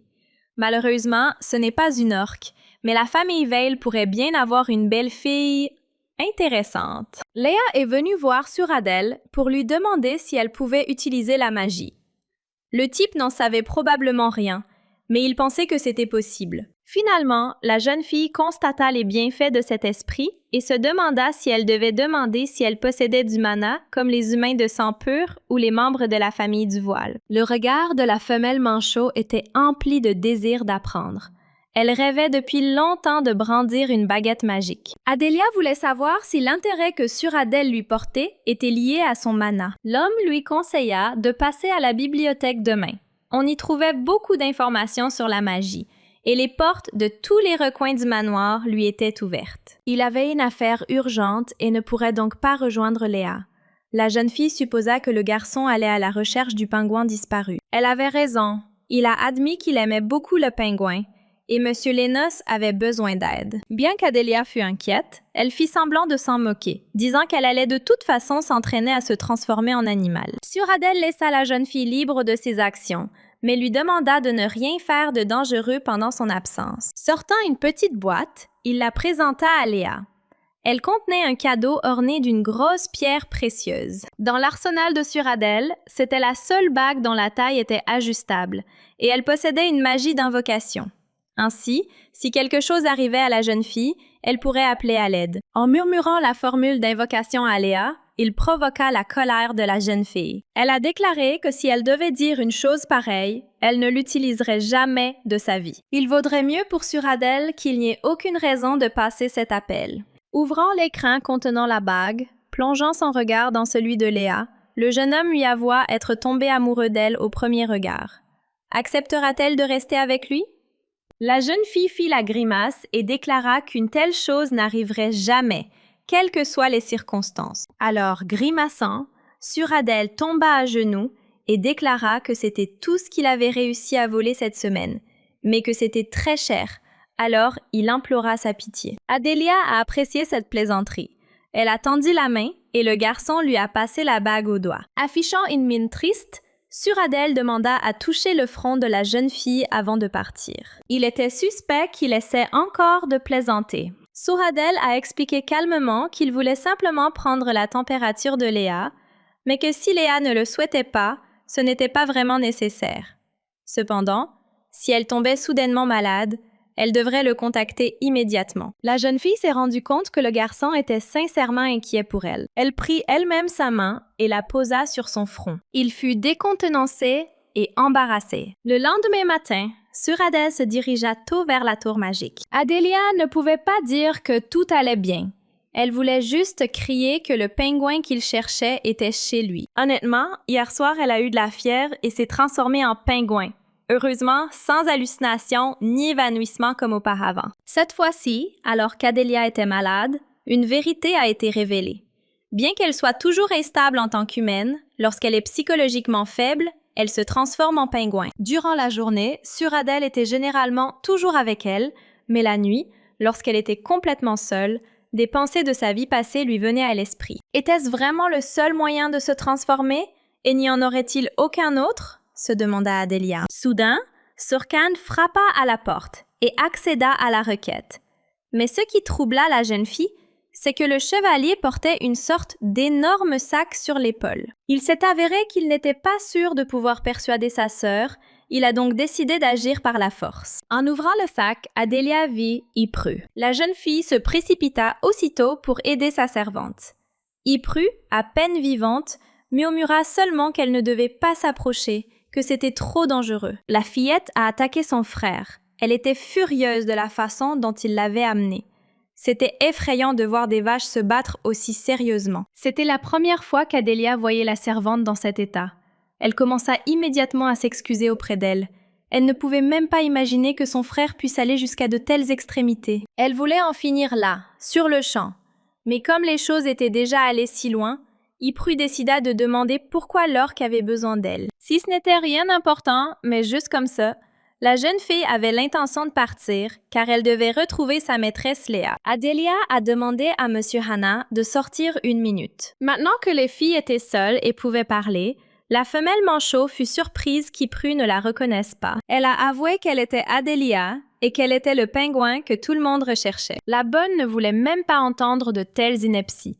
Elle a averti que si la maîtresse ne cessait pas, elle partirait immédiatement et qu'elle ne se reverrait plus jamais. Prenant Ypru par la main, Adélia l'arrêta et lui demanda si elle se souvenait de ce qu'elle lui avait dit auparavant. Les filles avaient un secret qu'elles seules connaissaient. La bonne le leur avait révélé à l'insu de leur père. Le secret, c'était que la fille de l'archimage de la tour, sans l'argent, ne serait pas arrivée ici depuis longtemps. Il était impossible de le savoir car Ypru était nouvelle et elle a accidentellement cassé la potion de son père et déchiré le cercle magique, et Adélia a prétendu que c'était de sa faute. Depuis lors, la bonne s'est ouverte à la jeune fille et lui a même confié des secrets. Le tatouage dans son dos était le nom de son ex-petite amie et le parapluie était une arme en fer qui lui avait permis de se débarrasser de ce même ex. Quand Ypru était jeune, elle pensait qu'elle épouserait quelqu'un comme sœur Kanu. La bonne n'en croyait pas ses yeux. Madame Léa se tenait devant elle. Prenant un air grave, Adélia demanda à Ypru comment il pouvait lui parler si froidement, puisqu'elle pensait que la jeune fille la reconnaîtrait immédiatement. Les larmes montèrent aux yeux de la servante et elle commença à s'excuser de ne pas avoir reconnu sa maîtresse immédiatement. Ypru ne comprenait pas comment sa maîtresse était devenue une fille si fragile et douce. Elle pensait que si Adélia se transformait en humaine, elle serait tout son contraire. La bonne demande pourquoi la jeune fille était partie sans rien dire, car elle était très inquiète.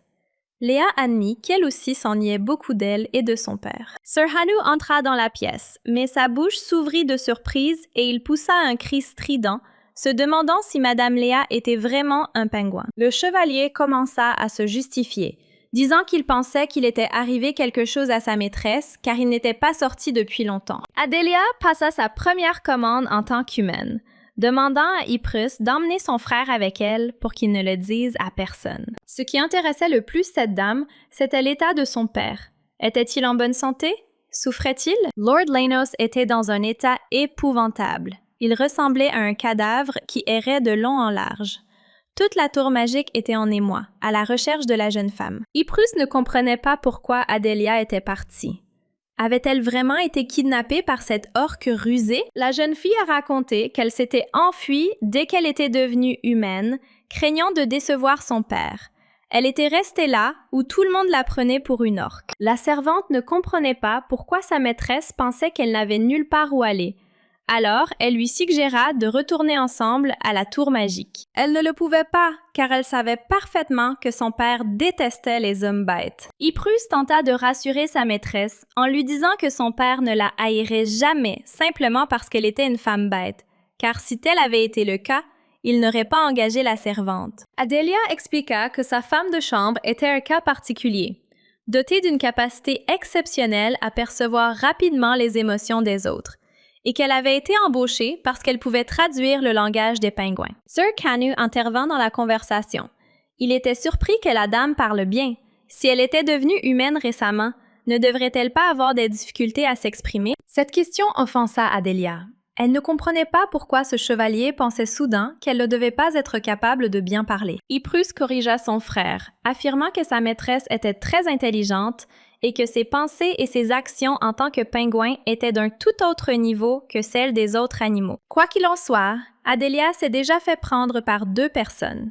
À l'avenir, elle devra être extrêmement prudente. La servante assura sa maîtresse que quoi qu'elle accepte, elle serait à ses côtés et que, si nécessaire, elle quitterait la tour magique pour trouver du travail ici. Sir Khan a décidé de plaisanter en remerciant Adélia d'avoir parlé à sa sœur et en disant qu'elle avait peut-être maintenant perdu son emploi. La jeune fille décida que c'était probablement mieux ainsi que Sir Kanu l'ait attrapée. De plus, sachant qu'elle et Yprus étaient apparentés par le sang, il était peu probable qu'il révèle son identité. Adélia décida qu'avec l'aide de ces 2 personnes, elle pourrait élaborer un plan pour sauver le personnage principal. Lors du concours de chasse qui aura lieu la semaine prochaine, le temps passa vite. Le jour de la compétition arriva. En fait, Adélia espérait que le personnage principal, Anémone, saurait se montrer à la hauteur et même si certaines choses avaient changé, l'histoire pourrait encore se dérouler comme dans le livre. Yprus demanda à la dame si elle devait davantage penser au concours de chasse, car elle était préoccupée par la recherche de la jeune femme aux yeux brillants. Au final, Adélia devait sauver Théodore. La question était de savoir si elle pouvait réellement le sauver et ce qui se passerait s'il la marquait. La jeune fille s'était déjà préparée, mais lorsqu'elle se réveilla le matin, elle réalisa qu'elle était redevenue un pingouin. Elle avait tant de projets, mais le pingouin ne pouvait pas les réaliser. Était-ce parce qu'elle s'inquiétait pour Théodore? Il lui fallait trouver une solution de toute urgence, car la bonne temporaire allait bientôt venir réveiller la jeune fille. Suradel frappa à la porte. Il voulait voir Léa avant de partir. Sans attendre de réponse, l'homme commença à entrer, et la femelle pingouin décida aussitôt de se cacher sous le lit. Le cœur d'Adélia faillit s'arrêter sous l'effet du stress, mais Suradel semblait être parti. Cela ne changeait cependant rien au fait qu'elle devrait se cacher jusqu'à ce qu'elle redevienne humaine. Grâce à un tour de magie, le garçon prit une photo de ce tableau qu'il avait aperçu en entrant dans la chambre de la fille. Si Léa l'apprenait, elle serait probablement en colère, mais Suradel a lancé un sort de relaxation, de sorte que Léa lui pardonnerait d'avoir pris la photo. Il savait que ce petit pingouin allait forcément avoir des ennuis, même si cela faisait partie de son charme. Après avoir repris forme humaine, Adélia arriva au concours de chasse. Comme à son habitude, Suradel se dirigea vers la tour de magie, tandis que Bella et Frimo étaient occupés à se préparer pour la compétition. La jeune fille décida alors de profiter de cette occasion pour sauver Théodore. Léa s'est approchée de Bella pour lui demander la permission d'aller à l'eau avec Anu. Après avoir caressé la tête de la fillette, la femme la laissa partir avec joie. Elle pensait que Léa regrettait l'eau. La zone aquatique se trouvait au pied de la montagne. Elle devrait donc être sûre, mais, par précaution, elle a donné une fusée de détresse à la jeune fille, en cas d'urgence. Dans l'histoire originale, Théodore a été attaqué et a tiré une fusée éclairante, mais quelqu'un a dû trafiquer la fusée et elle n'a pas été lancée. Il était toujours préférable de prendre autant de précautions que possible. Sir Hanu ne comprenait pas pourquoi sa sœur les avait accompagnés. Yprus répondit que sa maîtresse lui avait confié une mission importante. Le sac que portait la servante contenait une robe et un masque. Yprus et son frère restèrent figés, abasourdis par ce que leur maîtresse allait faire. La servante tenait des potions entre ses mains. L'une changeait la couleur des yeux, l'autre la voix, mais l'effet de cette dernière ne durait que 15 minutes. Sachant qu'Yprus sait comment laisser une marque, un contact physique avec la peau était nécessaire.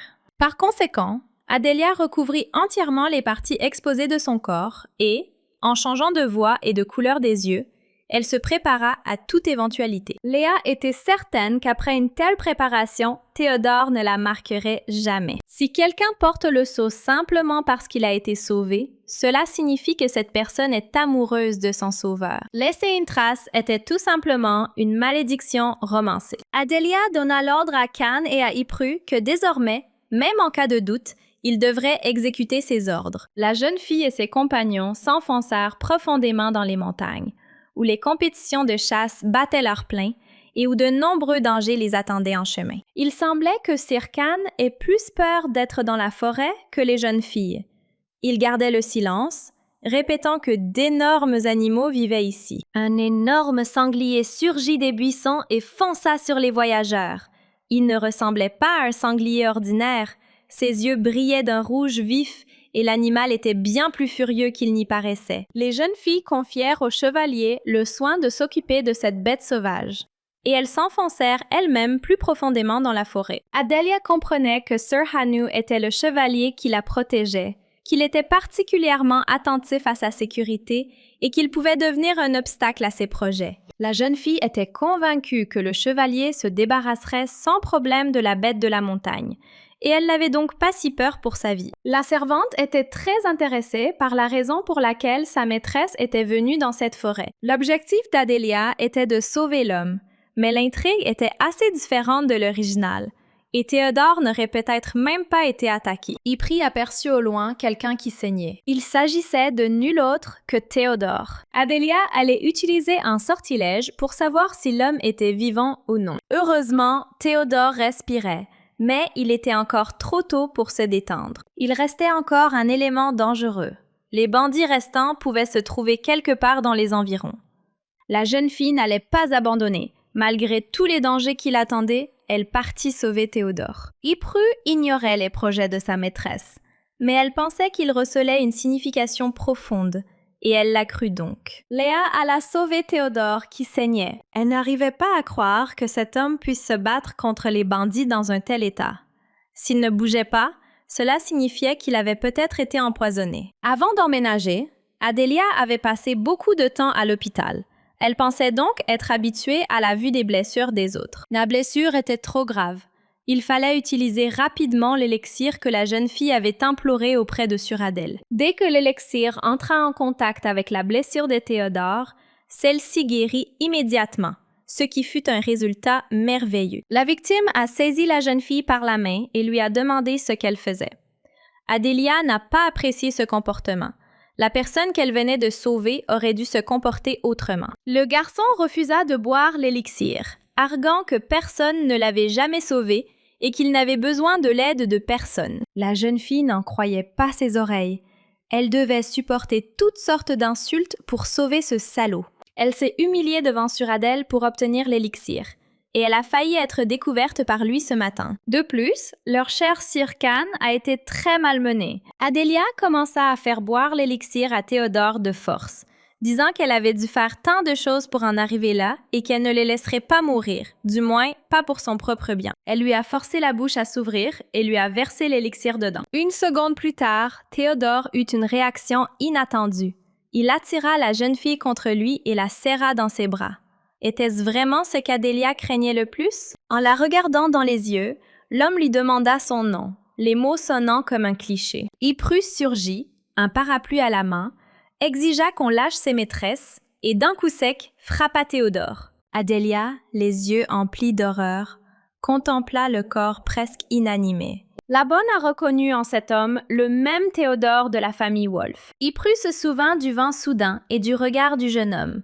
C'était précisément ce que Léa redoutait tant. La jeune fille trouvait cela tellement romantique que sa maîtresse ait sauvé la vie de Théodore, recevant ainsi sa marque. Adelia ne comprenait pas une telle admiration.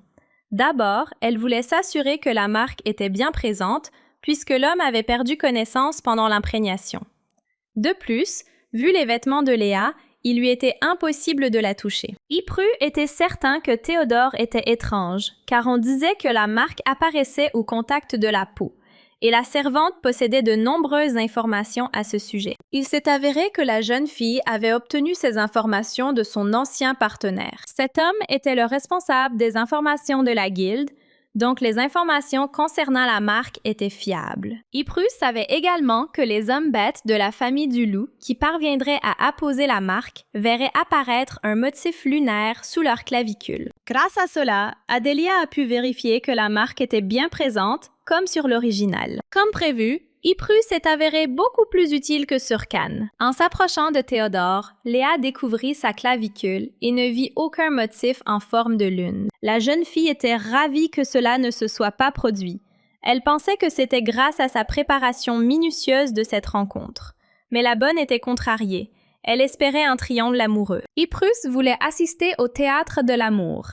Deux hommes courtisant une maîtresse qui était soudainement devenue humaine. Jeune, beau et riche, un passionné de pingouins qui promettait d'embrasser le monde entier si Léa les désirait. L'homme loup qui a marqué sa sauveuse en lui confiant sa laisse. Adélia n'appréciait pas du tout cela. Elle a demandé à sa servante d'arrêter d'inventer des choses aussi étranges. Rien ne pouvait arrêter Ypres. Elle était convaincue que M. Suradel avait plus de chances de réussir, car des rumeurs circulaient selon lesquelles ce garçon de la famille Veil avait un faible pour Léa. La jeune fille était persuadée que Suradel s'intéressait à elle simplement parce qu'ils étaient de la même famille et qu'il la prenait pour une orque. La bonne a tenté de prouver que le type serait ravi d'apprendre qu'Adélia était un homme pingouin, car il était obsédé par elle. La jeune fille était bouleversée. Elle pensait que si elle était démasquée, Suradel pourrait la haïr pour sa tromperie. D'une manière ou d'une autre, tout cela arriverait un jour ou l'autre. Pour l'instant, il suffisait que Léa ait sauvé Théodore et qu'elle ne soit pas marquée. La fusée éclairante fut tirée, et les chevaliers qui attendaient durent emmener le garçon. Sur le chemin du retour, les jeunes filles rencontrèrent Surcan. Le chevalier était épuisé, cela n'avait visiblement pas été facile pour lui. Il s'avéra que le chevalier se détestait de ne pas avoir pu retrouver sa maîtresse et sa sœur après avoir lancé la fusée de signalisation. Sir Hanu et Ypres étaient des caractères totalement opposés. Mais tous deux étaient si gentils que Léa savait qu'à partir de maintenant, elle devrait user de compliments pour faire taire les grognements de son compagnon. De retour sur le site de la compétition, la femelle manchot remarqua un étrange attroupement. Adélia aperçut Bella. La femme semblait très agitée et courut vers la jeune fille en disant qu'elle la cherchait. La femelle manchot vit Bella Veil si excitée pour la première fois, et la femme lui demanda où était sa fusée éclairante. Léa sortit la fusée éclairante qu'elle avait prise à Théodore et la montra à Bella. La femme laissa échapper un soupir de soulagement, heureuse que la fusée éclairante n'ait pas été tirée par son invité. À en juger par le regard chaleureux et les paroles de Bella, elle était sincèrement inquiète pour la jeune fille, et Léa la trompait involontairement. Adélia avait tellement honte d'elle-même qu'elle sentait qu'elle n'avait pas le droit d'accepter l'amour de celui qui la traitait avec tant de chaleur et de bienveillance. La femelle manchot avait un peu peur, car elle craignait que ces personnes, qui étaient déjà profondément ancrées dans son cœur, découvrent qui elle était, soit déçue et la quitte. Bella se souvint qu'elle avait oublié de lui dire combien de temps durait la forme humaine. Léa devait être impatiente de se transformer en animal. Le chef de la famille Val apprit de Suradel que la jeune fille était toujours stable dans son corps humain. Adélia le confirma, sans révéler qu'elle avait été réincarnée de force ce matin. Bella se souvenait qu'une cérémonie de succession aurait bientôt lieu dans la famille des aigles. Après la cérémonie, elle promit qu'ils iraient tous ensemble au domaine de la famille Wellon, où Léa pourrait se transformer tranquillement en animal. La jeune fille implora mentalement l'aide de M. Frimaud, car il connaissait toute la vérité. Mais l'homme resta immobile, comme si de rien n'était, et garda le silence. Au bout d'un moment, il a dit que c'était une bonne idée et qu'il serait heureux d'y aller lui aussi. À ce moment-là, le sol s'est dérobé sous les pieds de Léa. Bella interdit à son mari de partir, arguant qu'il devait rester pour régler son travail. Mais M. Frimaud insista pour qu'il aille aider à la transformation en humain. Cette conversation fut interrompue par des chevaliers qui criaient à tue-tête pour que la route soit dégagée. Ils avaient un patient en urgence et avaient besoin d'un médecin. Les personnes présentes ont immédiatement reconnu le fils de la famille Wolfe, mais personne ne pouvait croire que M. Théodore avait été blessé par une bête de montagne. Il avait manifestement été attaqué par quelqu'un. Adélia n'aurait jamais imaginé que le tournoi de chasse se terminerait ainsi. Mais il n'y avait rien à faire, car une attaque avait eu lieu pendant le tournoi pour rapprocher les familles. Aucune trace du criminel n'a été retrouvée. Les corps des bandits ont été découverts, mais cela n'a rien donné. Alors qu'Adélia s'apprêtait à quitter la pièce, elle croisa Suradel, qui lui demanda où elle allait. La jeune fille a dit qu'elle pensait rencontrer son partenaire. Suradel n'en croyait pas ses oreilles et demanda à nouveau s'il avait bien compris que Léa avait prévu un rendez-vous aujourd'hui. L'homme a réussi à retourner la situation à son avantage, à tel point que même Sir Khan fut surpris de voir sa maîtresse et l'orque mâle si proches. Suradel a montré la bague comme preuve de sa proximité avec Léa, et il s'est avéré qu'il portait des bagues identiques. La jeune fille était furieuse. Il s'avérait que la bague que le titre de la famille Vale lui avait offerte était une paire. Retirant la bague de son doigt, la jeune fille se mit à la brandir avec indignation. Elle pensait que Suradel lui avait offert cette bague parce qu'il s'inquiétait pour elle. L'homme changea de sujet, invitant Léa à lui présenter quelque chose d'extraordinaire. Elle ne comprenait pas de quoi il parlait. Suradel promit de tout lui expliquer, mais seulement après qu'elle ait demandé à sœur Anna de les laisser tranquilles. Pendant ce temps, le chevalier observait la scène et pensait à quel point ces deux-là étaient faits l'un pour l'autre. Lorsque sœur Hanou quitta la porte, Suradel s'approcha de Léa et lui dit qu'à vrai dire, il avait longtemps eu envie de toucher ses cheveux, car il n'avait pas vu de cheveux de la même couleur que ceux de sa mère depuis longtemps, et il trouvait cela incroyable. La jeune fille ne comprenait pas s'il utilisait ce prétexte uniquement pour lui toucher les cheveux ou ce qui venait de se passer. Suradel prit délicatement une mèche de cheveux de Léa et y passa ses doigts. La jeune fille ne comprenait pas pourquoi il les touchait avec autant de précaution. Ce n'était que des cheveux. Quelques minutes plus tard, une coiffure apparut sur la tête d'Adélia. Elle se regarda dans le miroir sans la quitter des yeux. Il s'avéra qu'elle avait d'abord demandé à d'autres personnes de réaliser une coiffure similaire. Suradel était heureux de pouvoir y participer personnellement. En regardant le garçon dans les yeux, la fille lui a demandé de faire de même pour elle le lendemain. Suradel, les yeux brillants de joie, accepta. Adélia trouvait étrange que la façon dont il la regardait, quelle que soit la forme sous laquelle elle apparaissait devant lui, semble que sa courtoisie à son égard ne changerait jamais. Une seconde plus tard, la jeune fille tenta de chasser ses pensées de son esprit, se persuadant que tout changerait lorsqu'on révélerait qu'elle n'appartenait pas à la famille des cétacés. Léa remercia Suradel pour tout, espérant qu'il continuerait à sourire. Quelque temps après le concours de chasse, Adélia décida de tout raconter à Ypru au sujet de sa réincarnation, et même qu'elle avait lu un livre sur ce monde. Après de longues explications, Ypru finit par croire sa maîtresse. La servante comprit alors pourquoi Adélia était exceptionnellement intelligente et incomparable,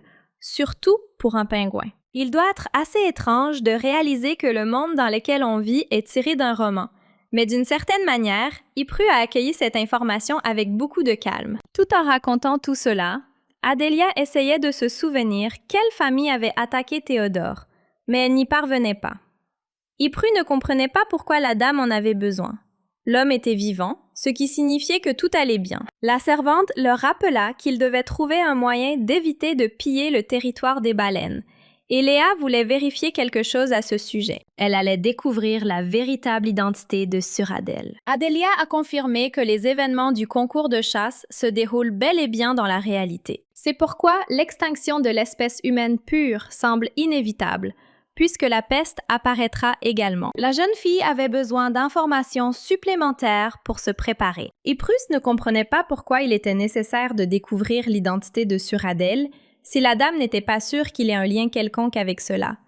Mais la famille des baleines était rarement mentionnée dans le roman. Cela parut étrange à Adélia, car avec une telle apparence, le type aurait dû être au moins un personnage secondaire. Suradel était également très compétent, doté de capacités magiques exceptionnelles et excellent au combat. Yprus ne voulait pas l'admettre, mais c'était ainsi. Dans le roman, seuls les humains pouvaient utiliser la magie. Adélia allait infiltrer l'île des orques pour découvrir à quel moment elles avaient commencé à l'utiliser. La bonne demanda si la maîtresse pensait vraiment que Suradel était responsable de tout. La jeune fille ne pouvait pas répondre à cette question.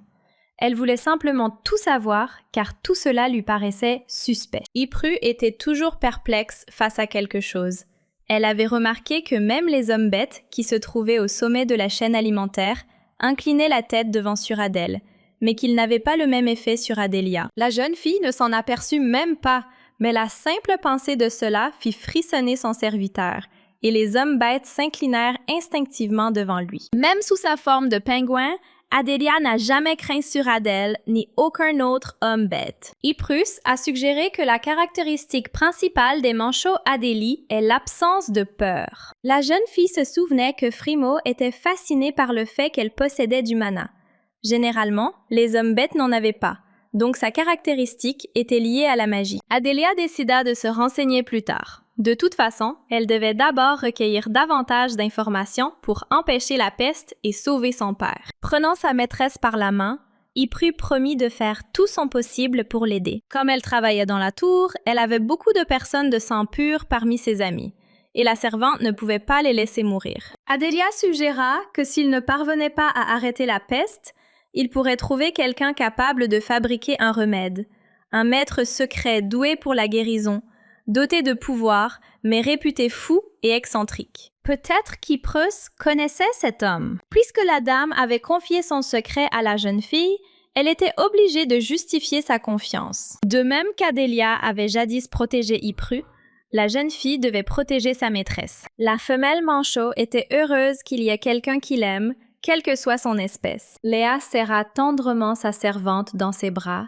et lui confia que se réunir avec elle était la meilleure décision qu'elle ait prise. Ypru traversait la ville pour se rendre à ce rendez-vous lorsqu'elle rencontra par hasard Suradel, qui remarqua qu'elle errait chaque jour dans la ville à la recherche de son maître et qu'à présent, elle paraissait beaucoup plus calme et détendue, comme si elle avait vraiment trouvé ce qu'elle cherchait. La bonne, surprise par cette situation inattendue, s'adressa aussitôt à l'homme, lui demandant s'il avait déjà renoncé, puisqu'il était si indifférent à leur dame. L'homme rit bêtement, demandant pourquoi il chercherait soudainement une femelle pingouin, puisqu'elle n'était pas en danger chez lui. Les yeux d'Ypru s'écarquillèrent de surprise. Elle était outrée que cet homme sache tout et reste silencieux. Souriant, Suradel a déclaré qu'il savait tout depuis le début, car c'était évident pour tous ceux qui étaient avec Léa. L'homme demanda quand Ypru cesserait de travailler dans la tour des sorciers, puisqu'elle devait être près de son maître. La jeune fille répondit qu'elle avait déjà démissionné. Suradel promit de régler ce problème, disant à Yprus de venir les voir et qu'il l'enregistrerait comme servante personnelle de Léa. Elle était très heureuse d'apprendre cela. Cependant, elle ne comprenait pas pourquoi cet homme avait décidé de l'aider. Souriant, il répondit qu'il pensait que Léa se sentirait à l'aise avec quelqu'un qu'elle connaissait et aimait, d'autant plus qu'elle était préoccupée par quelque chose ces derniers temps. Yprus accepta immédiatement, mais Suradel posa une condition. Son invité ne devait pas être mis au courant de cette conversation. La bonne n'aimait pas l'idée de cacher quoi que ce soit à sa maîtresse. Surtout une chose pareille. Les yeux pétillants d'excitation, Suradel demanda à Ypru si elle-même n'était pas curieuse de savoir comment Léa réagirait en apprenant qu'il savait depuis tout ce temps qu'elle était un pingouin. Un instant, la jeune fille imagina cela et en conclut que, de toute façon, sa maîtresse serait très gentille. Ypru a demandé que, si tout devenait public en son absence, Suradel imite la réaction de Lady Léa. L'homme chez qui les filles devaient aller habitait assez loin. Comme il était l'ancien amant d'Ypru, il était probablement parti volontairement. La servante se souvint des dernières nouvelles du château. On disait que sœur Théodore n'avait pas quitté ses appartements depuis les concours de chasse. Il y avait de fortes chances que le garçon ne se présente pas à la cérémonie d'héritage de la famille Orloff. Adélia avait peur. Elle ne comprenait pas ce qui se passait, car Ypru lui avait dit que la blessure n'était pas grave. La bonne ne savait pas quoi répondre. Elle n'avait qu'une seule chose en tête, l'idée d'un triangle amoureux. Sir Canu a suggéré à sa sœur de lui raconter une vieille histoire sur les hommes bêtes. Adélia a immédiatement demandé à ce qu'on lui raconte cette légende au plus vite. Elle pensait qu'elle était, d'une manière ou d'une autre, liée à l'histoire originale. Cette légende était largement connue parmi les hommes bêtes du continent, selon laquelle le premier homme bête était un loup. Il était une fois un loup qui tomba amoureux d'une humaine.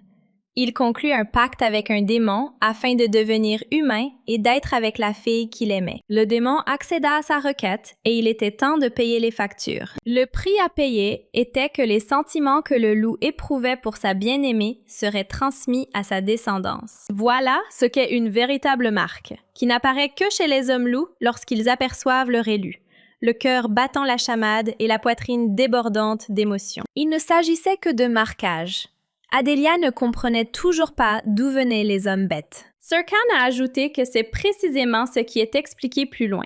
La légende n'a pas connu de fin heureuse. Le loup noir et sa bien-aimée fondèrent une famille. Malheureusement, ils n'ont pas été acceptés et la persécution n'a fait qu'empirer. Un jour, des gens ont brutalement battu cet enfant. Ce jour-là, le loup noir se tourna de nouveau vers le démon. Les larmes aux yeux, Il demanda que le continent soit peuplé d'hommes-bêtes afin que plus personne ne les empoisonne. Depuis lors, les animaux ordinaires ont commencé à se transformer en humains. Le prix demandé par le démon était que les hommes-bêtes ne puissent conserver leur forme humaine plus d'un certain temps. Le loup noir, qui a conclu l'accord directement, a donc eu les délais le plus court de tous. Adélia était tellement fascinée par cette légende qu'elle n'a même pas remarqué qu'ils étaient déjà arrivés. Ypru a demandé qu'on lui laisse cette affaire, car elle devait les duper. Les yeux d'Adélia s'illuminèrent. C'était ça, la guilde d'information où se trouvait la personne de son serviteur. Au premier abord, l'homme qui ouvrit les portes du pub semblait très sympathique,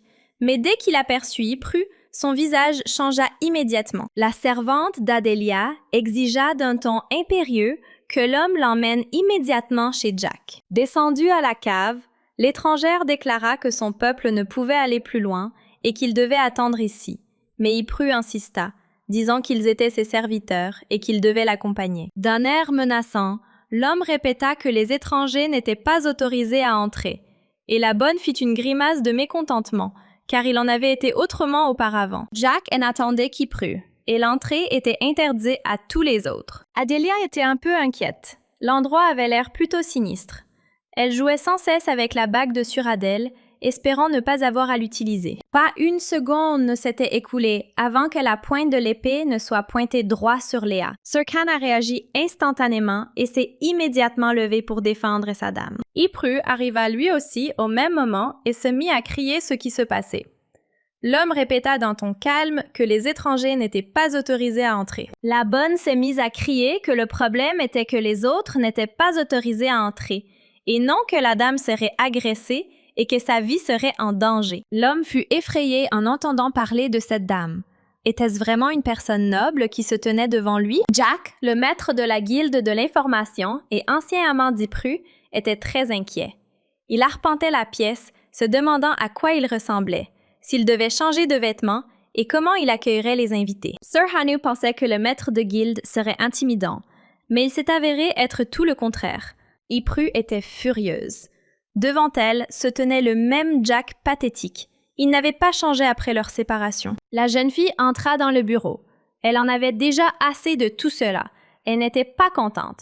Elle dit immédiatement à Jack qu'il avait failli blesser Lady Léa. L'homme a essayé de calmer Ypru, la suppliant de parler, mais elle refusait de parler. Elle exigeait simplement qu'elle fasse son travail. La bonne présenta sa maîtresse, indiquant qu'elle était la cliente. Adélia remarqua que l'homme n'arrivait pas à placer un mot. Jack s'intéressait à quelque chose. Après la disparition du pingouin Renosa, Yprus envoya une lettre au maître de la guilde d'information. Il fit tout pour retrouver ce pingouin, dans l'espoir que la jeune fille lui pardonnerait. Au bout d'un moment, Jack remarqua que la femme qu'il aimait avait cessé de chercher le pingouin et passait désormais son temps avec l'orque. À cet instant, Adélia se demanda si Jack n'était pas tellement obsédé par sa servante qu'il ne voyait pas l'évidence. Le garçon se tourna vers Léa et lui demanda ce qu'elle avait fait pour qu'il oublie si vite le pingouin. La jeune fille décida de plaisanter et, remarquant sa jalousie, demanda à Ypris qui elle avait choisi, elle ou Jack. Le choix était évident. Le type s'est mis à crier qu'Ypru lui avait promis le mariage. Et comment aurait-elle pu choisir quelqu'un qu'elle connaissait depuis moins de 2 semaines sans même y réfléchir? La bonne fit taire les jérémiades de Jack en lui disant que s'il ne cessait pas de se plaindre et ne se mettait pas au travail, elle partirait. Léa ne l'avait jamais vu aussi autoritaire. Le maître de la guilde de l'information a promis de s'occuper immédiatement de l'affaire et de fournir toutes les informations nécessaires. Le règlement de la guilde exigeait des entretiens individuels avec les clients, ce qui rendait Adélia un peu méfiante. La jeune fille demanda à sa servante de lui promettre que si quelque chose lui arrivait, elle la vengerait. Le maître alla se préparer et, entre-temps, un sort d'insonorisation fut jeté sur la pièce afin qu'il soit possible de parler librement. L'atmosphère changea brusquement. Adélia se leva et réfléchit à ce qu'elle devait faire, car même si elle criait, personne ne l'entendrait. Il se produisit quelque chose d'inattendu. Jack commença à supplier Léa de l'aider à se remettre avec Ypru. Adélia s'inquiéta en vain. Elle s'assit calmement sur le canapé et déclara qu'il fallait en discuter personnellement avec Ypres, et non avec elle. Ypres ne voulait qu'une chose de Jack, la confiance. À en juger par ce que la servante a dit à sa maîtresse, elle était sérieuse, allant même jusqu'à se préparer à épouser le jeune homme. Jack a dissimulé son sexe biologique et a continué à mentir à ce sujet.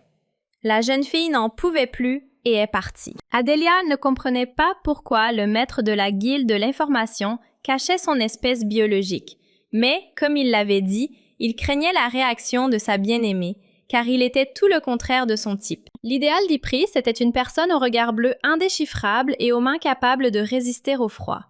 L'apparence de Jack était utile pour gérer la guilde de l'information. Il n'a jamais agi contre sa nature. Adelia a immédiatement deviné que le type était un rongeur.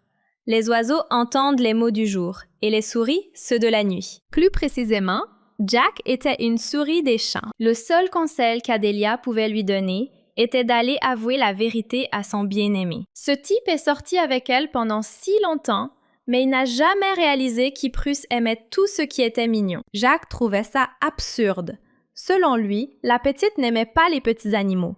Quand ils en voyaient un, elle ne lui jetait même pas un regard, et encore moins ne le caressait. Adelia expliqua qu'Ypres ne les caressait pas seulement parce qu'elle avait peur de les écraser, qu'elle était beaucoup plus forte, et qu'elle se détournait délibérément parce qu'elle était trop émue par leur mignonnerie. La femelle manchot était certaine que son serviteur apprécierait la forme animale de Jack, même si elle ne l'appréciait pas vraiment sous sa forme humaine. Adelia a demandé qu'on lui laisse le soin de s'occuper de cette affaire, mais en échange, le maître de la guilde de l'information accepterait de prendre en charge sa requête. L'homme était fou de joie et promit que s'il pouvait reparler à Ypres, il lui dirait tout ce qu'elle voulait savoir. Adelia avait demandé à Jack de trouver quelqu'un capable de trouver un remède à la peste, mais comme le temps pressait, il fallait que ce soit une personne exceptionnelle. Le maître de la guilde de l'information comprit immédiatement que la jeune fille avait besoin d'un homme qui connaissait bien l'alchimie. Elle avait besoin d'un raton laveur. Ils étaient connus pour leurs dons en alchimie, mais soudain, ils ont tout laissé tomber et ont disparu. Les ratons laveurs ont investi le territoire des cétacés. Tout comme les baleines se rassemblent sur des îles dédiées, la plupart des hommes-bêtes vivent là où ils se sentent le plus à l'aise, c'est-à-dire dans leur habitat naturel. Jack a donné à Adelia une carte du dernier endroit où les ratons laveurs avaient été aperçus. Elle avait ainsi une raison de plus d'aller sur cette île stupide. Il est maintenant temps de décrocher la récompense du maître de la guilde de l'information. Après avoir quitté le bureau, Adelia a demandé à sa femme de chambre d'écouter Jack, car il avait quelque chose à lui dire. L'homme s'est mis à supplier pour engager la conversation, jurant que cela ne prendrait qu'une minute. Ypres promit de l'écouter uniquement parce que Jack l'avait beaucoup aidé ces derniers temps. L'homme s'est transformé en souris. Adelia a expliqué qu'il avait caché son identité parce qu'il craignait que sa bien-aimée n'aime pas les petits animaux, qu'elle le quitte. Ypres promit de donner une chance à Jack. S'il l'aimait vraiment, il le laisserait essayer de la séduire. La souris des champs était folle de joie et Adelia dut la regarder de loin. Quelques jours plus tard, la veille du banquet, Orlov. La femelle manchot était très en colère. Elle n'arrivait pas à démêler ses poils. Ils étaient terriblement emmêlés. Suradel devint la styliste personnelle de la jeune fille, et celle-ci en était ravie au plus haut point. Adelia partit chercher de l'aide, mais rencontra Suradel à l'œil de rat. Elle se demandait où il pouvait bien aller à une heure si tardive. Le garçon se dirigeait vers la famille de loups, mais c'était surprenant car il était tard. Suradel expliqua qu'il allait jeter un sort de guérison sur Théodore. Avant de partir, Adelia a demandé au garçon de lui arranger les cheveux. Elle s'avança vers lui, mais trébucha et faillit tomber. Suradel rattrapa la jeune fille à temps. En la regardant tendrement dans les yeux, l'homme avertit Léa qu'elle devait faire attention.